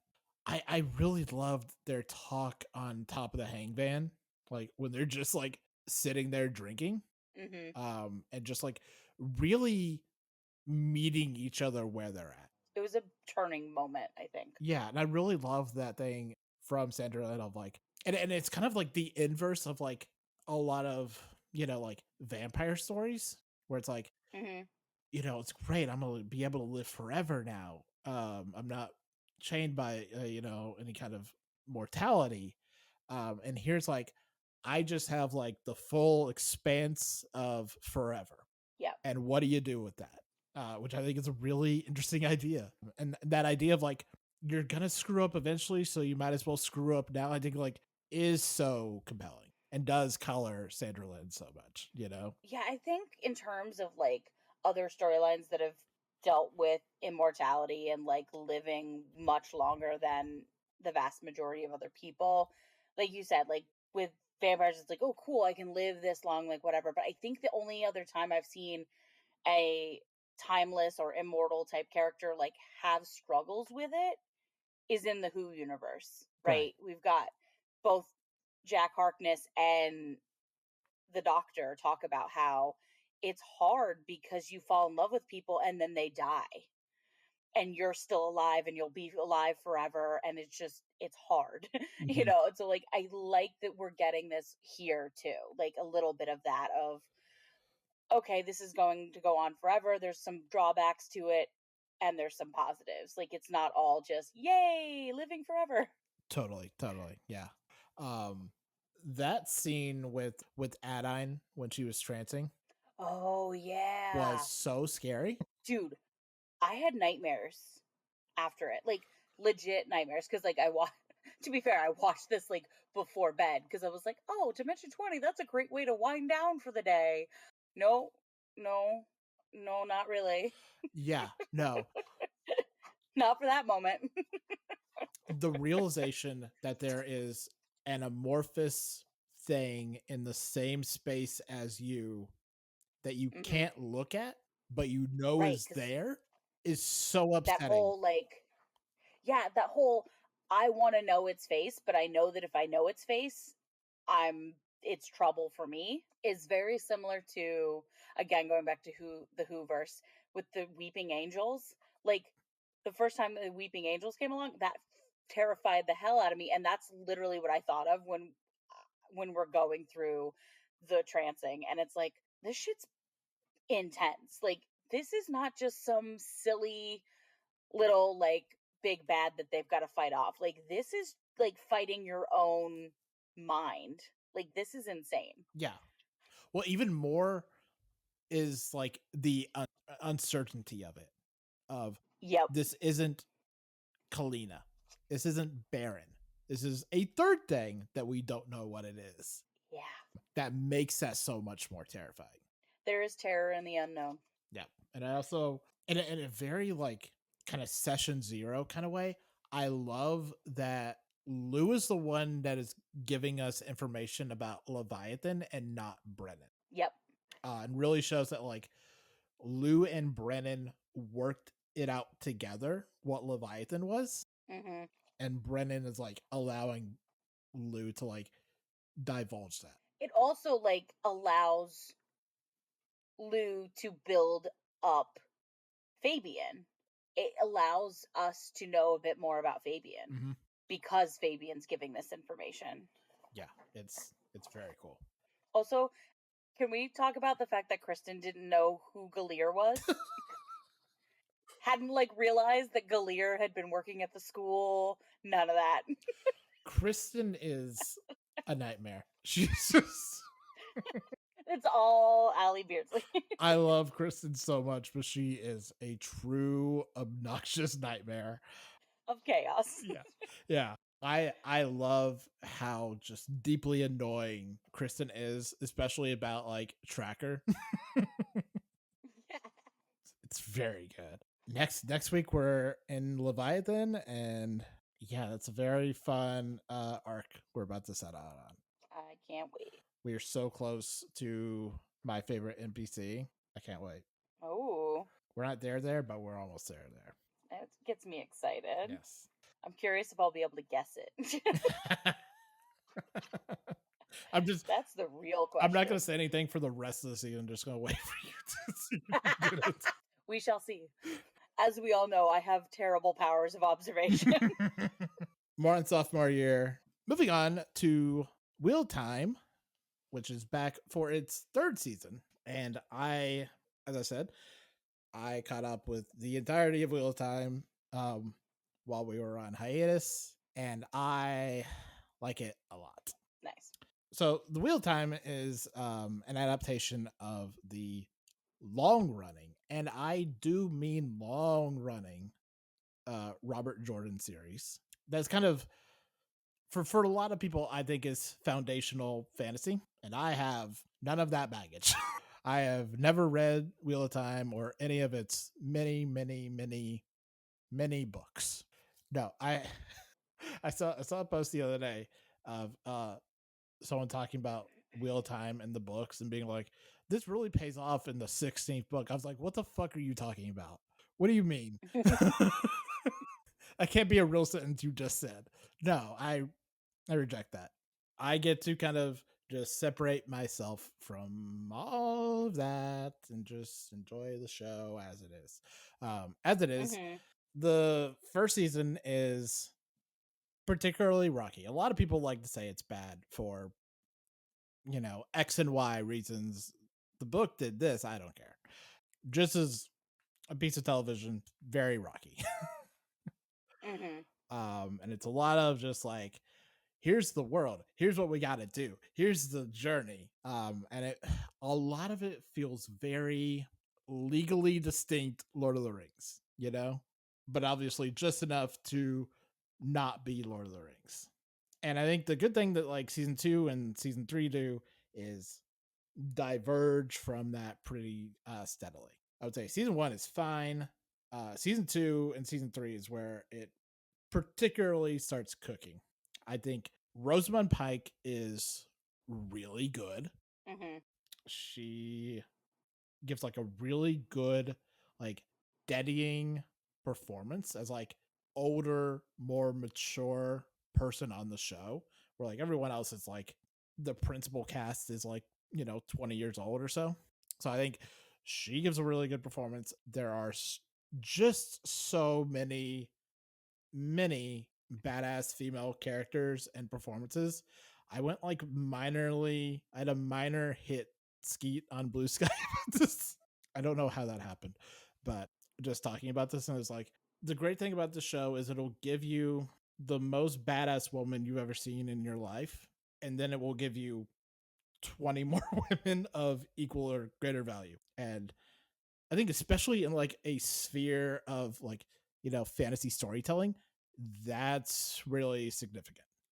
That's really important. And I love that a lot. And there's a really good villain performance in season 2. Or antagonist in season 2. I don't want to say villain. I'll say antagonist for season 2, played by Natasha O'Keefe, who's just alarming how much I like that character. I would say so distinctly evil, but such a fun performance. And yeah, just like a lot of this is really good. A lot of like the magic system and the all the show is all the women can do magic, and any man that uses magic goes insane. So all of the, you know, witches, for lack of a better term, are just so spectacular and they're so fun. The season 3 opener starts off with this big massive fallout battle between a bunch of witches, and it is so spectacular. It is just like this big note to start off on, and it is just so visually stunning and so dynamic. Yeah, it's really really good. I would encourage people, if they're not already watching Wheel of Time, to go watch it. I don't think anyone will regret it, as long as you're able to get over, you know, the 8-episode hump of the first season. Yeah. But I found it all very propulsive. Like, it's a very watchable show. Yeah, the way you talked about how you were like, it's based off of a book series, but I'm just looking at it as a show. That was how I was with Game of Thrones, because I was like, I'm not gonna freaking read the Game of Thrones books before I watch this show. I'm just gonna watch the show and look at it from the perspective of, this is a TV show. I don't care about the other content that it's based on. Right. I'm just gonna enjoy myself. Yep. Eventually, I might watch this. Yeah, no, this is my one caveat of the show, which is that, and if you know me, you know this is, you know, a real gripe of mine. The episodes are too long. Season 2 episodes. You do have that problem. I do have that problem. In season 2, all of the episodes are an hour plus, which is, I'm not going to say it's not time well spent, but you're really it is a You're like, split it into 2 episodes. It is a testament to how much I enjoy the show that is not a deal breaker for me. Yeah, because I remember when we were watching The Continental, you're like, this should have just been a goddamn movie. Like, I don't learn how to structure episodes. It's not hard. We've been making television for the better part of a century. Right. The only time an episode of a show should be an hour and a half long is if it's 2 episodes combined to one. Right. And because it's like a 2-parter, you know what I mean? And to be clear, it's not an hour. These episodes aren't an hour and a half long. They're like 65 to 70 or 80 minutes long. Got it. Okay. That's still almost an hour and a half. Yeah, so it usually would be in like a 70-minute range, which is still too long. It's still, my position on this is very clear. It should not be more than an hour. Yeah. Really, episodes shouldn't be longer than 50 minutes. You should have to earn more than 50 minutes. But anyway, moving on to our next show. Daredevil Born Again, now streaming on Disney Plus. And this is... Can I just, before you really dive in, can I just say, I haven't even started watching this, and I have a very petty reason for why. Share. Because the day that it first dropped, someone spoiled a character death without putting spoiler tags that I could filter out. Fair. And so for that reason, I was like, I'm not watching this. I'm already mad. So I pettily decided not to watch. Fair. This is a very weird part of like Marvel television, where this is, you know, an entry into, you know, the MCU and its television, and also is a sequel to Netflix's Daredevil series. Right. And this show has the unenviable task of trying to meld those two things, which are by and large vastly different sensibilities. And I think they do as good of a job as can be expected. Here's my problem with it.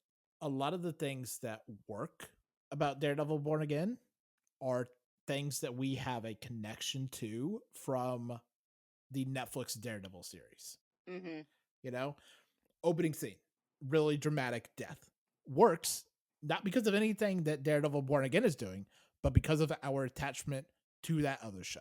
Yep. Or the 4th episode, John Bernthal's Punisher comes back in a really good scene. I think it's one of the best scenes that like Marvel has done. But a lot of what makes that work is because we're carrying stuff over from the Netflix series.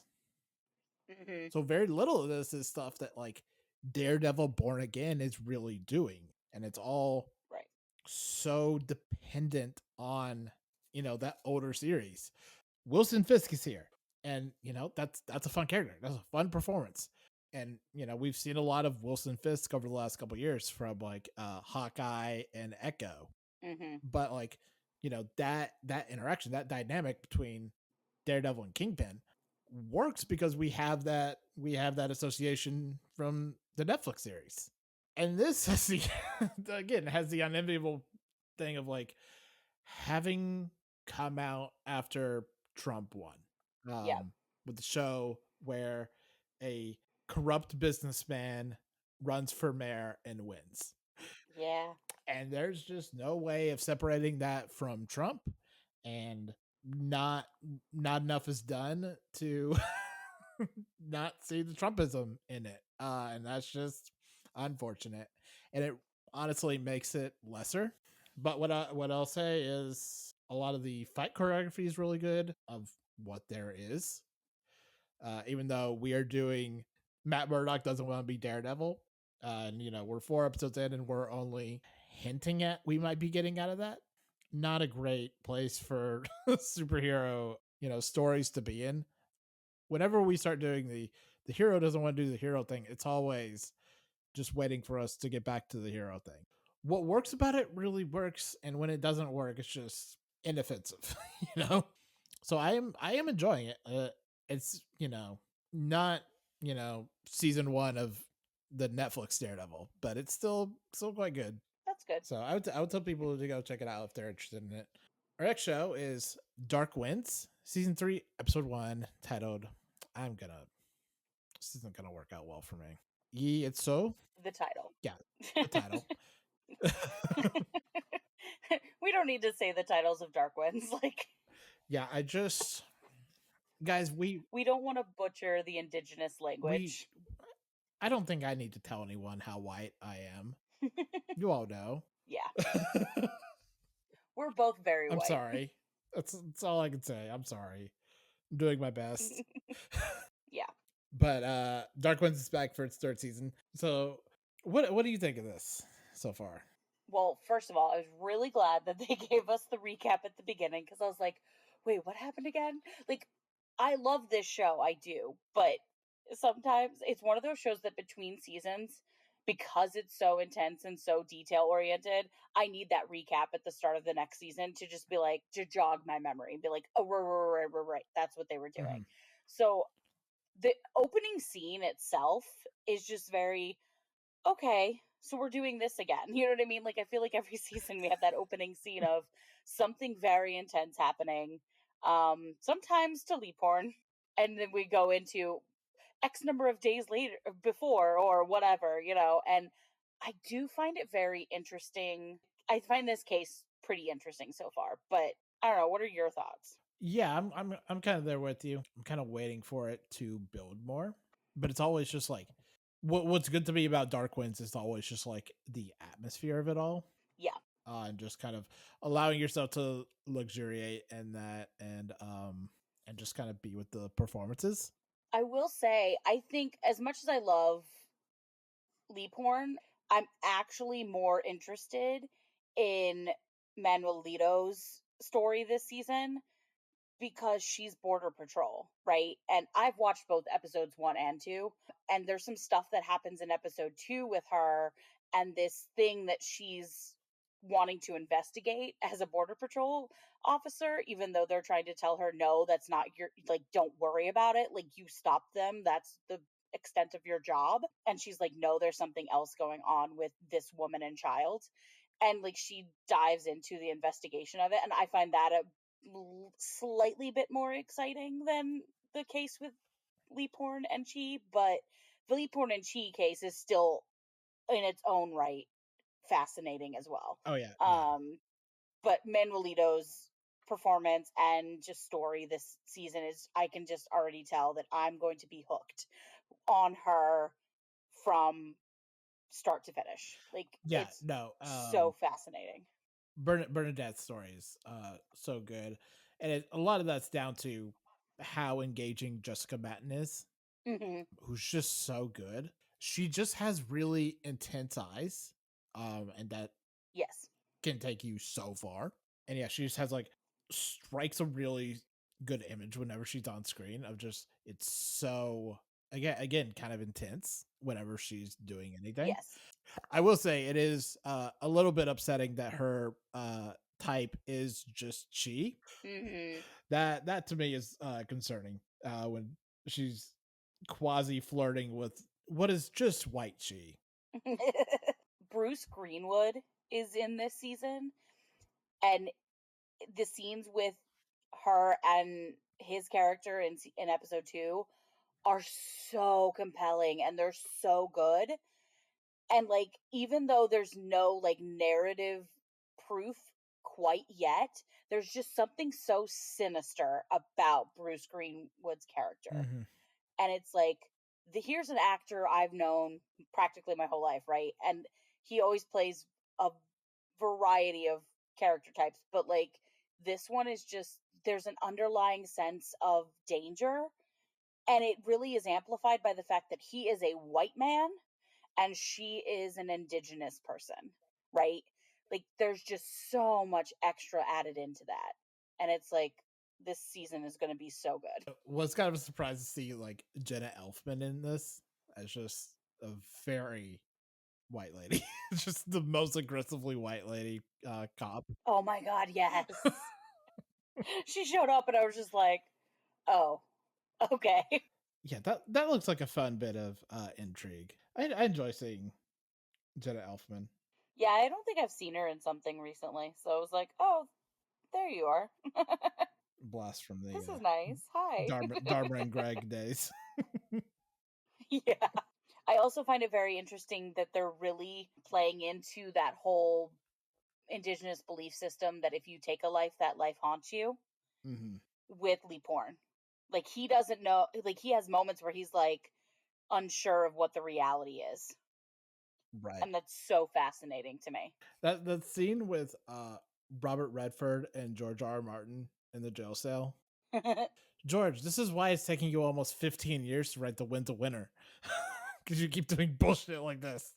Like, I know it's your show, but like, come on. When he popped on screen, I was like, that can't possibly be George R. R. Martin. And then it was also Robert Redford. I was like, oh god, that is George. I saw Robert. I clocked. So I don't really know what George R. R. Martin looks like. Like, I guess I do, but like, not like in the sense that I would automatically recognize him.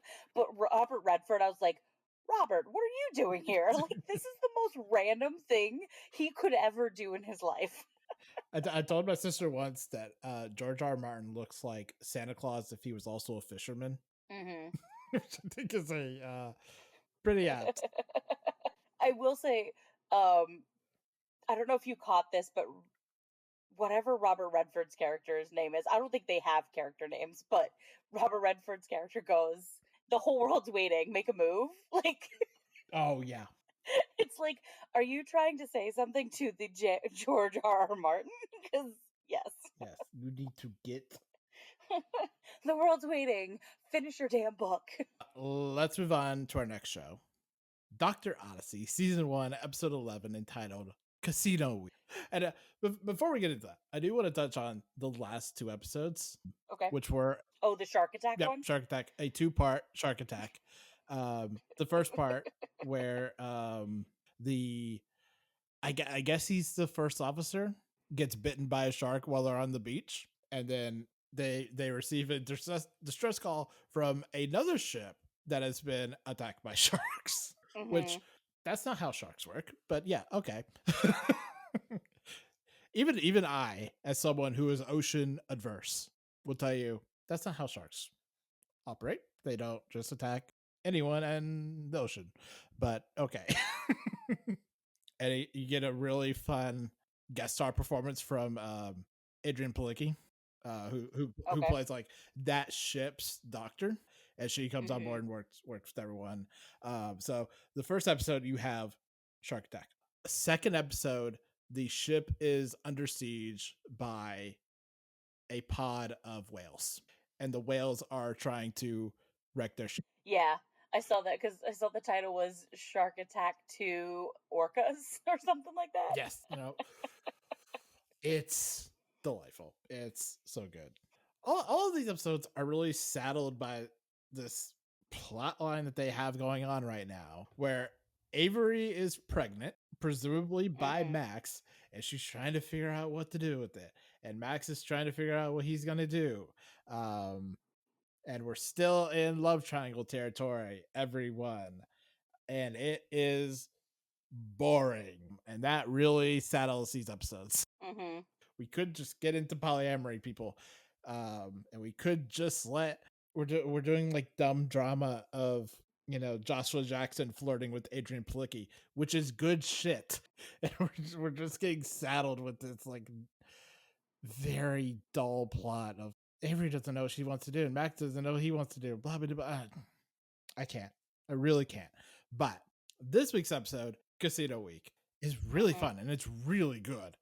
Where Athena from 911 accidentally gets locked in a closet and is forced to So, like, I want to like set this up, right? So 911 comes on right before Dr. Odyssey, and and this week's episode, I get screeners, so I saw it beforehand, and like, so the whole episode of 911 happens, and then we get to like the thing they do with the 911 call, but it's blue instead of the normal red, and I was just like, okay, so this must be an Athena centered thing, and I'm like, okay, they're probably going to set up something for the next episode, not remembering that she's on Dr. Odyssey in the next episode of Dr. Odyssey. So I was like, oh, and so like she literally gets this call. They're like, we need your help with this thing, blah, blah, blah, blah. You just got to sit with the guys till FBI gets there. And she's like, all right, fine, whatever. She goes to the address and she sees the big ship and she goes, ah,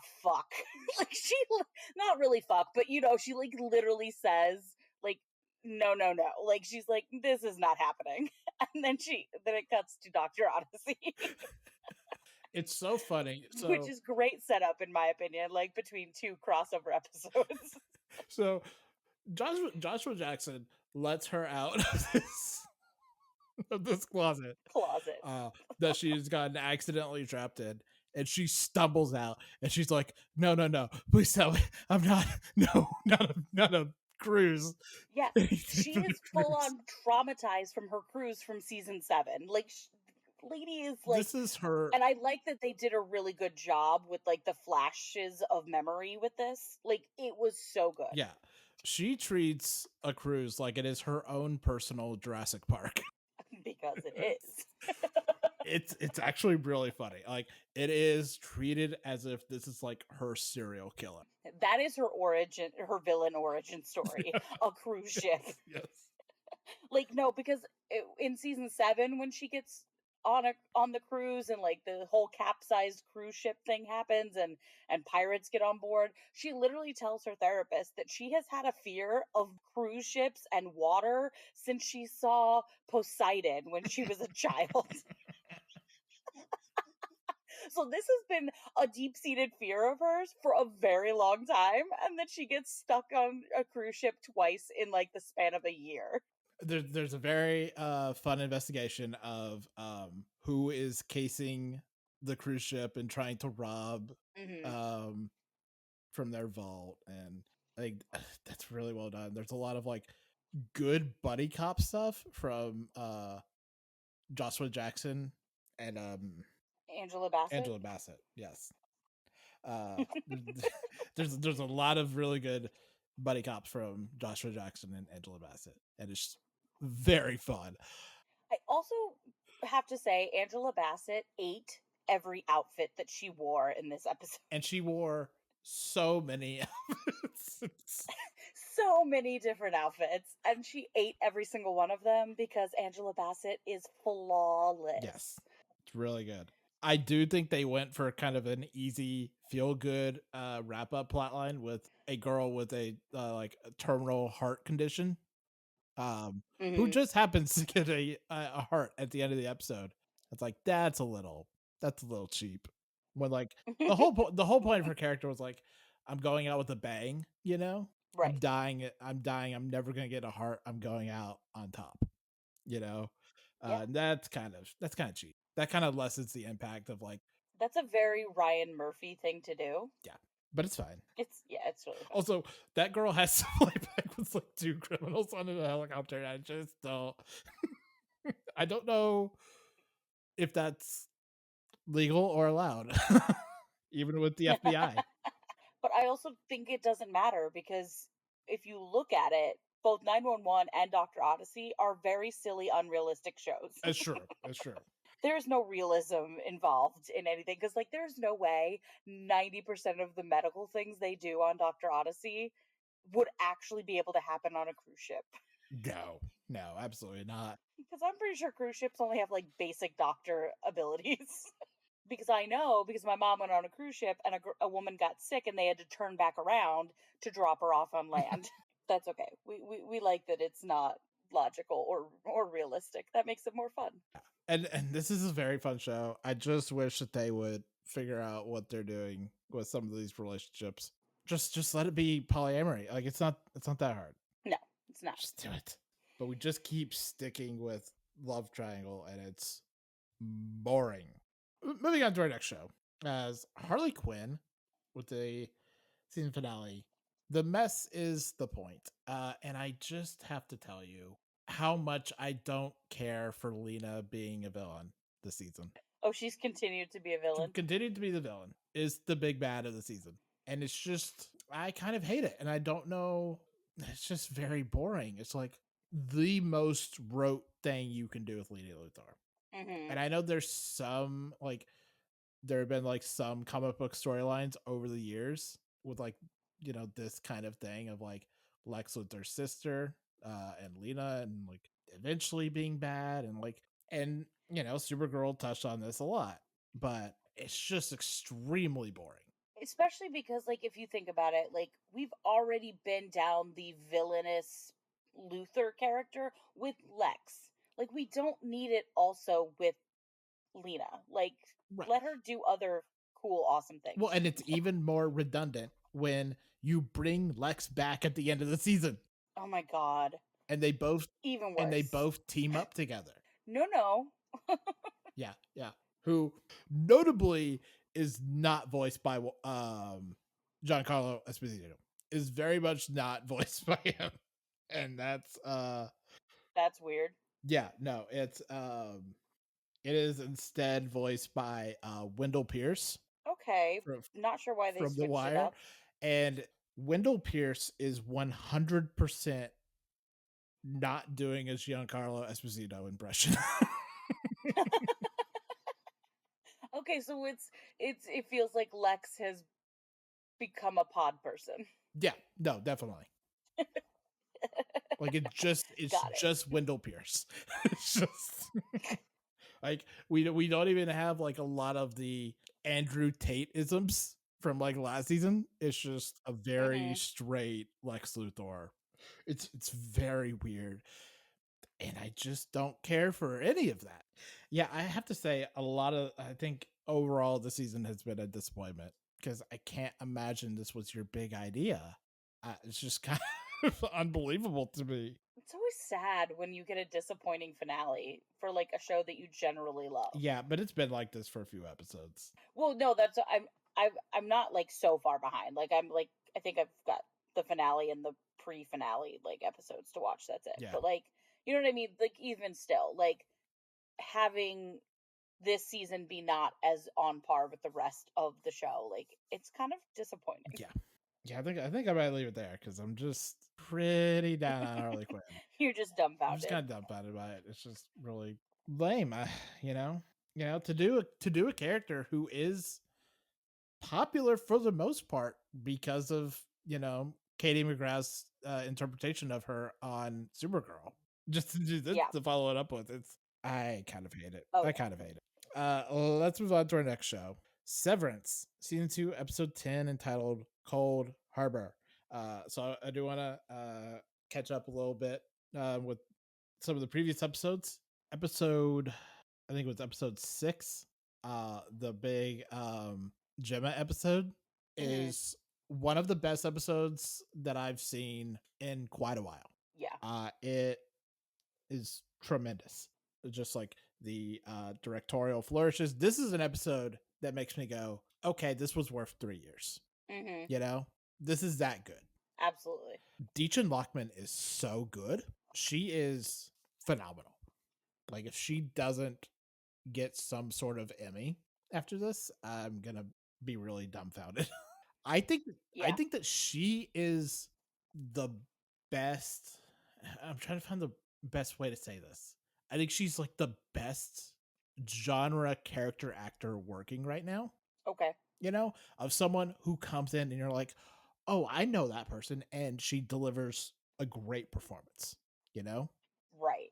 Yeah. you know, Absolutely. when you look at like the 100 and Agents of Shield, and even a Dollhouse to a lesser extent, and then a bunch of other stuff, like even just like really small bit parts in like Jurassic World Dominion, I think, and the most recent like Planet of the Apes, where she just comes in for a second and delivers like And a you're like, really I recognize that face. delivers like a solid performance, and you're like, yeah, I like her. That's how I felt like with this episode. Like I literally, she like comes on a, and I'm like, oh, I recognize that face. Yeah, and she just Where do I recognize that face? I know it's going to be a good time because obviously, if I recognize the face, it's memorable. Yeah, and she just unleashes the best performance that I think I've ever seen her give, and it's just harrowing, a really harrowing and upsetting performance that just sells you on the relationship fully. And Because I mean, we've been hearing about Gemma tangentially since the beginning, and so like to finally get more information on her, such a good episode. such good. That final scene of her going up in the elevator, like triumphantly going up in the elevator, and then like switching and then having to come back down, and like that devastation Yep. wrecked me. I can only imagine how soul crushing that feels. Yes. To like be so high and then 2 seconds later be like, well, fuck. Oh fuck. Yeah. That was the kind of ending where I was like, I had other things I was going to do, and now I'm not going to do. I'm just gonna sit here for a while and think about my place in the universe, I guess. But yeah, it's such a good episode. I didn't care as much for the Miss Cobell episode. It's just very perfunctory. It's very Yep. just there. It's giving us some good stuff, but otherwise, like, and Patricia Arquette gives a good performance, but that is generally true. Right. I mean, you can always count on Patricia Arquette giving a good performance. Yeah. This season finale, it's very mixed bag. I don't know that everything about it resonated. Here's the problem. It presents the choice between like Gemma or Helly, and I just think that's a false. Like, that is a false dichotomy. You know, like the question itself is ill-conceived. Right. Doesn't have to be Helly or Gemma. You're presenting that as a binary choice where it doesn't need to be. So I don't know how I feel about that, and I imagine I'll have 3 more years to figure it out. Despite what Ben Stiller insists. Yeah, what a profoundly weird show. Between Severance and The Pitt, my top 10 is off to a banging start. Oh yeah. Yeah, definitely. Which brings us to our next show. The Pitt, season 1, episode 12, entitled 6 p.m. But let's backtrack a little bit here and talk about some of these previous episodes. So, right against all odds, Santos. Yeah. I have a controversial opinion now. I love her, and she's actually never done anything wrong. Thank you. I will disagree, but I could see why some people. Listen, here's the thing. My feeling about that is not centered on her revelation to Robbie about Langdon. It has nothing to do with the Langdon situation and everything to do with she's just very much in it for herself. And I'm just like, I'm fine. I think that is an oversimplification of who Santos is. That's me being oversimplifying about my feelings because it would be here too long if I went deeper into So it. there But was, yes. I don't know if you saw, there was a there was a piece that Vulture put out entitled "The Pit was testing us."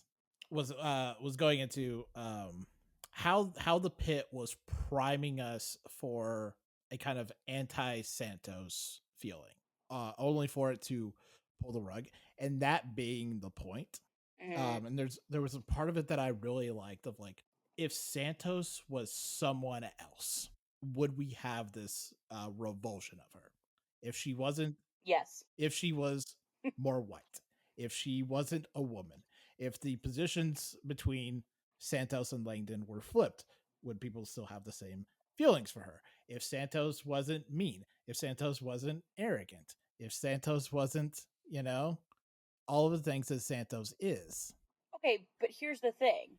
Here's the thing. I am not looking at Santos from a female perspective or from a person of color perspective. I'm looking at it from a totally, this person is arrogant. I don't like arrogant, flashy characters. Like, I just generally don't like them. I think, I know they serve their purpose, but like, they're never going to be the top of my list because I just don't have time in my brain or energy, whatever, for arrogancy. And so, like, I just generally don't like characters like that. And it doesn't matter what type of character they are.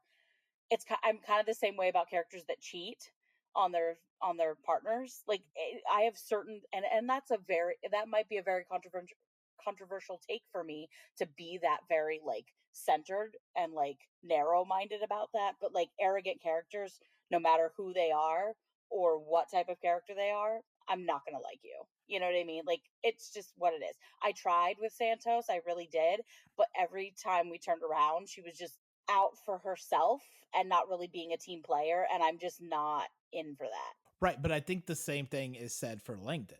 I think Langdon is not any less arrogant than Santos Oh, is. I don't like Langdon much either. Like, I don't like him much better either. Right, but I think the difference is people like Langdon. And I'm not talking Oh, about see, I people within don't. the show. People watching it, the audience Right, right, likes right. No, I Langdon. get you. Oh yeah, no. A lot of people think he's very beautiful, and they're like, "Oh, he's pretty," and da da da. I don't like either of them. Yeah, So, and it's more about this idea of like, who are we giving grace to? hmm, It's not to right. Santos; it is to Langdon. And what separates Santos from Langdon? That's fair. That's fair. No, literally, when this stuff came out about Langdon, I was like, "Oh, thank God he's gone." Like at first, I was just like, "Okay." In that first episode, I didn't have any like negative feelings about anybody, but the longer we spent with both Santos and Langdon, I was just like, I have like no real energy for this. And I get that like Mel respects Langdon and she has this bond with him, and I'm okay with that from her perspective, but I still don't like him. You know what I mean? Like, it's like, I can understand why this character likes him and connects with him, but that doesn't mean I have to like this character just because I like the other character. Right. And I think and so when it came out that he's been messing with the drugs and taking drugs and things like that, I was just like, okay, cool. He's gone. Like, his arrogance got the better of him because literally he says to Robbie, he goes, would a drug addict be able to do what I do? And I love that Robbie responded with, apparently yes. And it's like, good, you put him in his place, that like, he's no better than anybody else. He's still someone who's stealing drugs from patients, and he cannot work here anymore. It doesn't matter how good he is at his job. Does not matter. Right. No, I loved the point that I saw someone make was like, Langdon thinks that him and Robbie are on the same level of you do what it takes to get through the day, and the realization that Hmm. Robbie thinks that there is a step too far is a shock to him, you know, Right.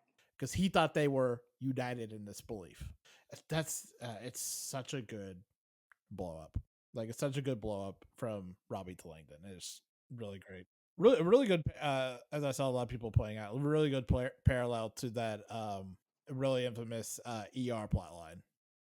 Yeah, because no, Wiley's character had a drug addiction Yeah, on ER, all because he got stabbed in the back. yeah. But Literally, not figuratively.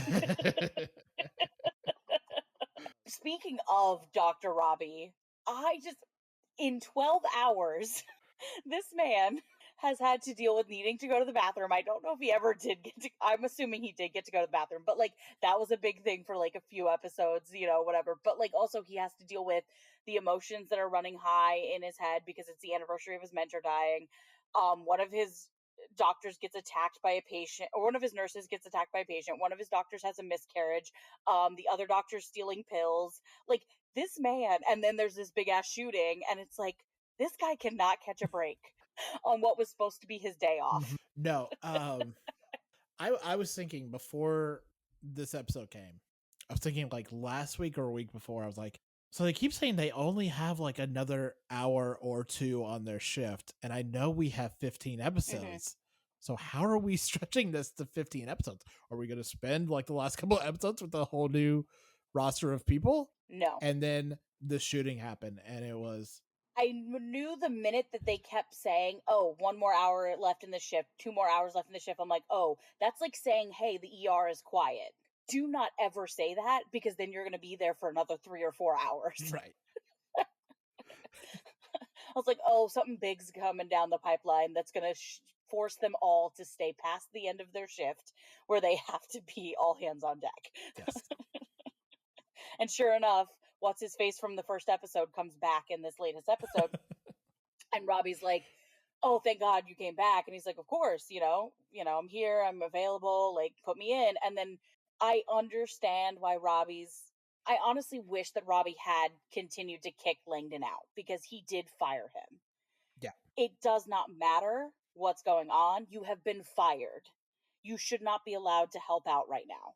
Like, I get that it just happened, that he just got fired and the paperwork's not been through, but like, I don't know. There's just something about that.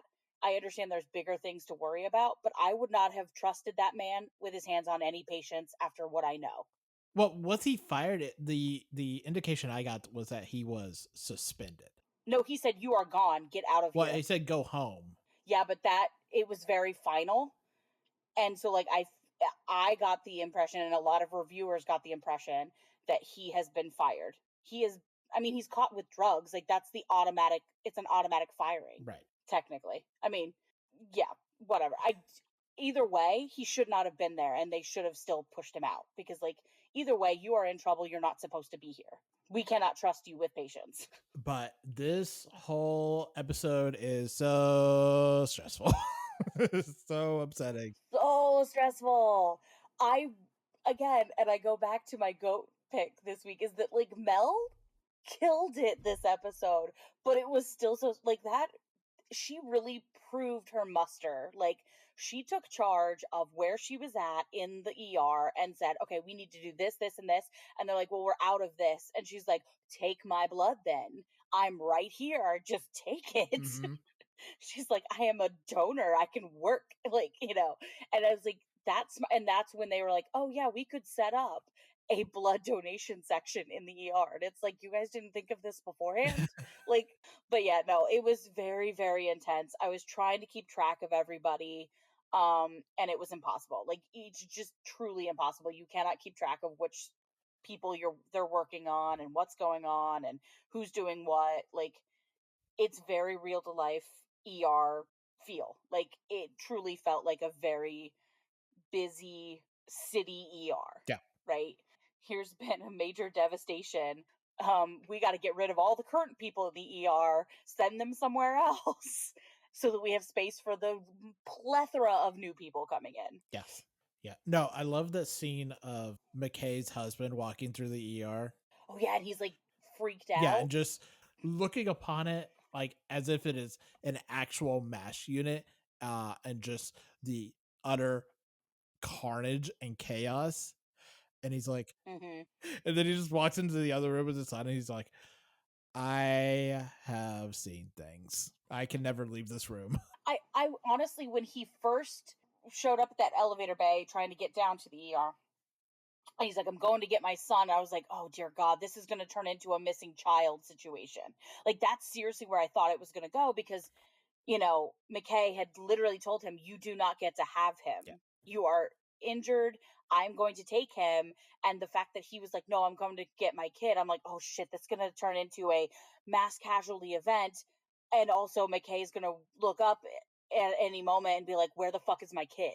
I was so terrified. But then when he showed up in the lounge with his son and he just sits there with him, I'm like, okay, for now, I'm reassured that this isn't going to happen, but that doesn't mean anything. Yeah, he is a man. We still have 3 more episodes. He is a man trapped. I love that moment of Santos finding the reporter, and her delivery of "oops" as she drops it in the like. I will give her props for that. That She just drew it into the muddy mop bucket. She's like, "Oops, sorry," and I'm just like, yeah, you know what? I'll give you props for that one little. But like, how sick do you have to be to pretend to be a shooting victim in order to get access for your job? A level of disparity that I'm like, ew, go away. I think that if Santos had beat that man's ass, no one would have said anything. No one would have. Especially after they realized that he was not an actual patient. Yeah. They would have been like, okay, carry on. Carry on. And poor Whitaker, he's just like losing his mind because he's like, there's way too much going on right now. He just does not know what to do. But also on the other end of that, where Javati is normally like, I don't know what to do, totally stands up her own mother in the middle of this chaos, and it's like, fuck yeah, girl, do it. Yeah, no, Javati is thriving. She showed up her mom so hardcore. I was like, yes. Yeah, we're like, I think we've had a lot of concern or like questions about like whether some of these people should be in an ER setting. You know, like should Mel be in an ER? I don't know.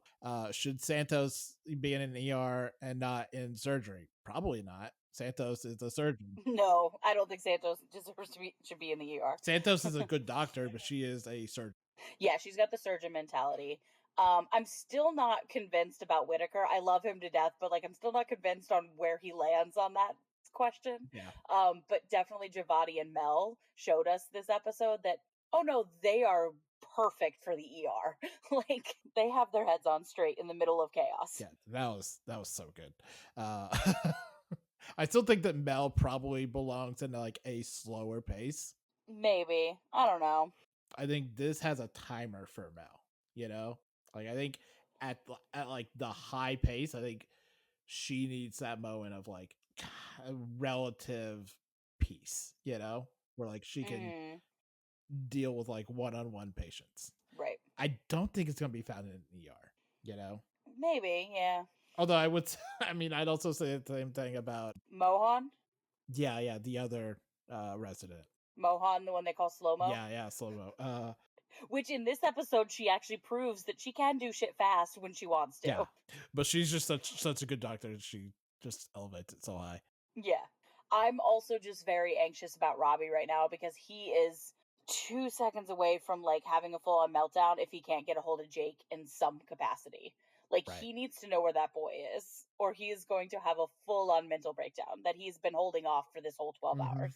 How have we only been with him for 12 hours? Like it feels like we've been with him for like 3 months. Yeah. And you know what? I do take back the thing I said at the when we first started covering the show of like, I don't know if the real-time format works. It works. It works. Because I think really you get something that you don't get in an ER, something like ER, where there is space between each episode. Each episode is building on each other like little blocks, amping up the tension and the pressure that these people are feeling, and it's really capturing the feeling of a long hospital shift. Like, yeah, this allows you to feel the exhaustion. Absolutely. And I think that's really effective. That was like the one episode of The Bear intense, like the Christmas dinner, Thanksgiving dinner, whatever one it was, the dinner episode of The Bear from like season 2? Yeah, it was just like, I literally finished that episode and I felt like I had ran a marathon. Yep. I was like, wait, what? That's only been an hour? What? Like that's the thing that I'm still like wrapping my head around. Like I know logically, like sometimes ERs have a lot happen in the span of 1 hour, but like in my brain, an hour is a very long time, and that did not feel like an hour. Mm-hmm. No, there was a really great skeet that I saw from Catherine Van Aerdonk from Vulture talking about this, Mm-hmm. and it was I think part of why the Pit hits so hard right now is that its brand of comfort and escapism are so astoundingly pragmatic. It's Yeah, soothing, but it's never lying to you about the world. Its fantasy is never everything's gonna be okay because terrible things happen and there's nothing anyone can do. The fantasy is just much more simply everyone is trying and they really do care. The escapism is never yep, only good things, it's only these things right in front of you. right. Which I think is really essential. And that I think that is the thing that like really sets this episode apart of like every episode prior to this, you really believe that they are going to do everything they can to save whatever patients they can. Yeah, And here it is, most of these people are going to die, yeah. which is just such a radically different tone and attitude to balance, Mm-hmm. which is why it's so effective. And I don't really, again, this is another one of those shows that I'm not really like thinking about ships necessarily, but whatever's going on between Javati and what's his face, I need more of it. Oh, sweet. Especially with the scene with the three of them, her mom, her, and him. Like, it's so good. Yeah. Well, if we're gonna talk about ships, the continuing saga of Santos and Garcia, really good. Like, what was it? That the conversation they had last week, or last episode, where Garcia just like asked her out for drinks, Mm-hmm. and like, I keep seeing people online trying to use that trouble line as like a knock against Santos, and it's like that could not have possibly been stated in a more flirtatious way. Right. Truly, what are you talking about? Yeah. I'm just endlessly entertained by that dynamic. Mm-hmm. Well, that is it for this week. Next week we will continue to play catch up as we go into April and more Emmy contention shows start to come out. So much fun for us. Yay! Until next week, Mads, where can we find you online? You can find me on Twitter and Instagram at DorothyNYC89. You can find me on Blue Sky with the handle DorothyNYC89. And if you want to find me on Tumblr, I am MadsWorld15. And you can find me pretty much everywhere at Drew Koenig. And I am in the process of getting a new blog up off the ground with the single dumbest name I've ever come up with. So I'm very excited. You can find the podcast at Not on the TV Pod on all social media platforms, and you can find our Linktree at linktree.com/Not on the TV Pod. And you can listen to previous episodes of the podcast on Apple Podcasts and Spotify, along with YouTube and anywhere else that you listen to podcasts at. Be sure to leave us a review and subscribe. Share us on your socials. Tell people about us. Make a clip. I don't know. I'm not the boss of you. You can find our full podcast directory on our Libsyn feed at libsyn.com/Not on the TV Podcast. And they'll have all of our episodes on there. You can email us at notanotherTVpodcast@gmail.com with any thoughts, comments, or questions you may have about shows. Shoot us any show recommendations or goat suggestions you have. I will be happy to receive them. Until next week, please remember, don't go in the ocean. It's none of your business, especially if you see a shark or an orca. Thank you.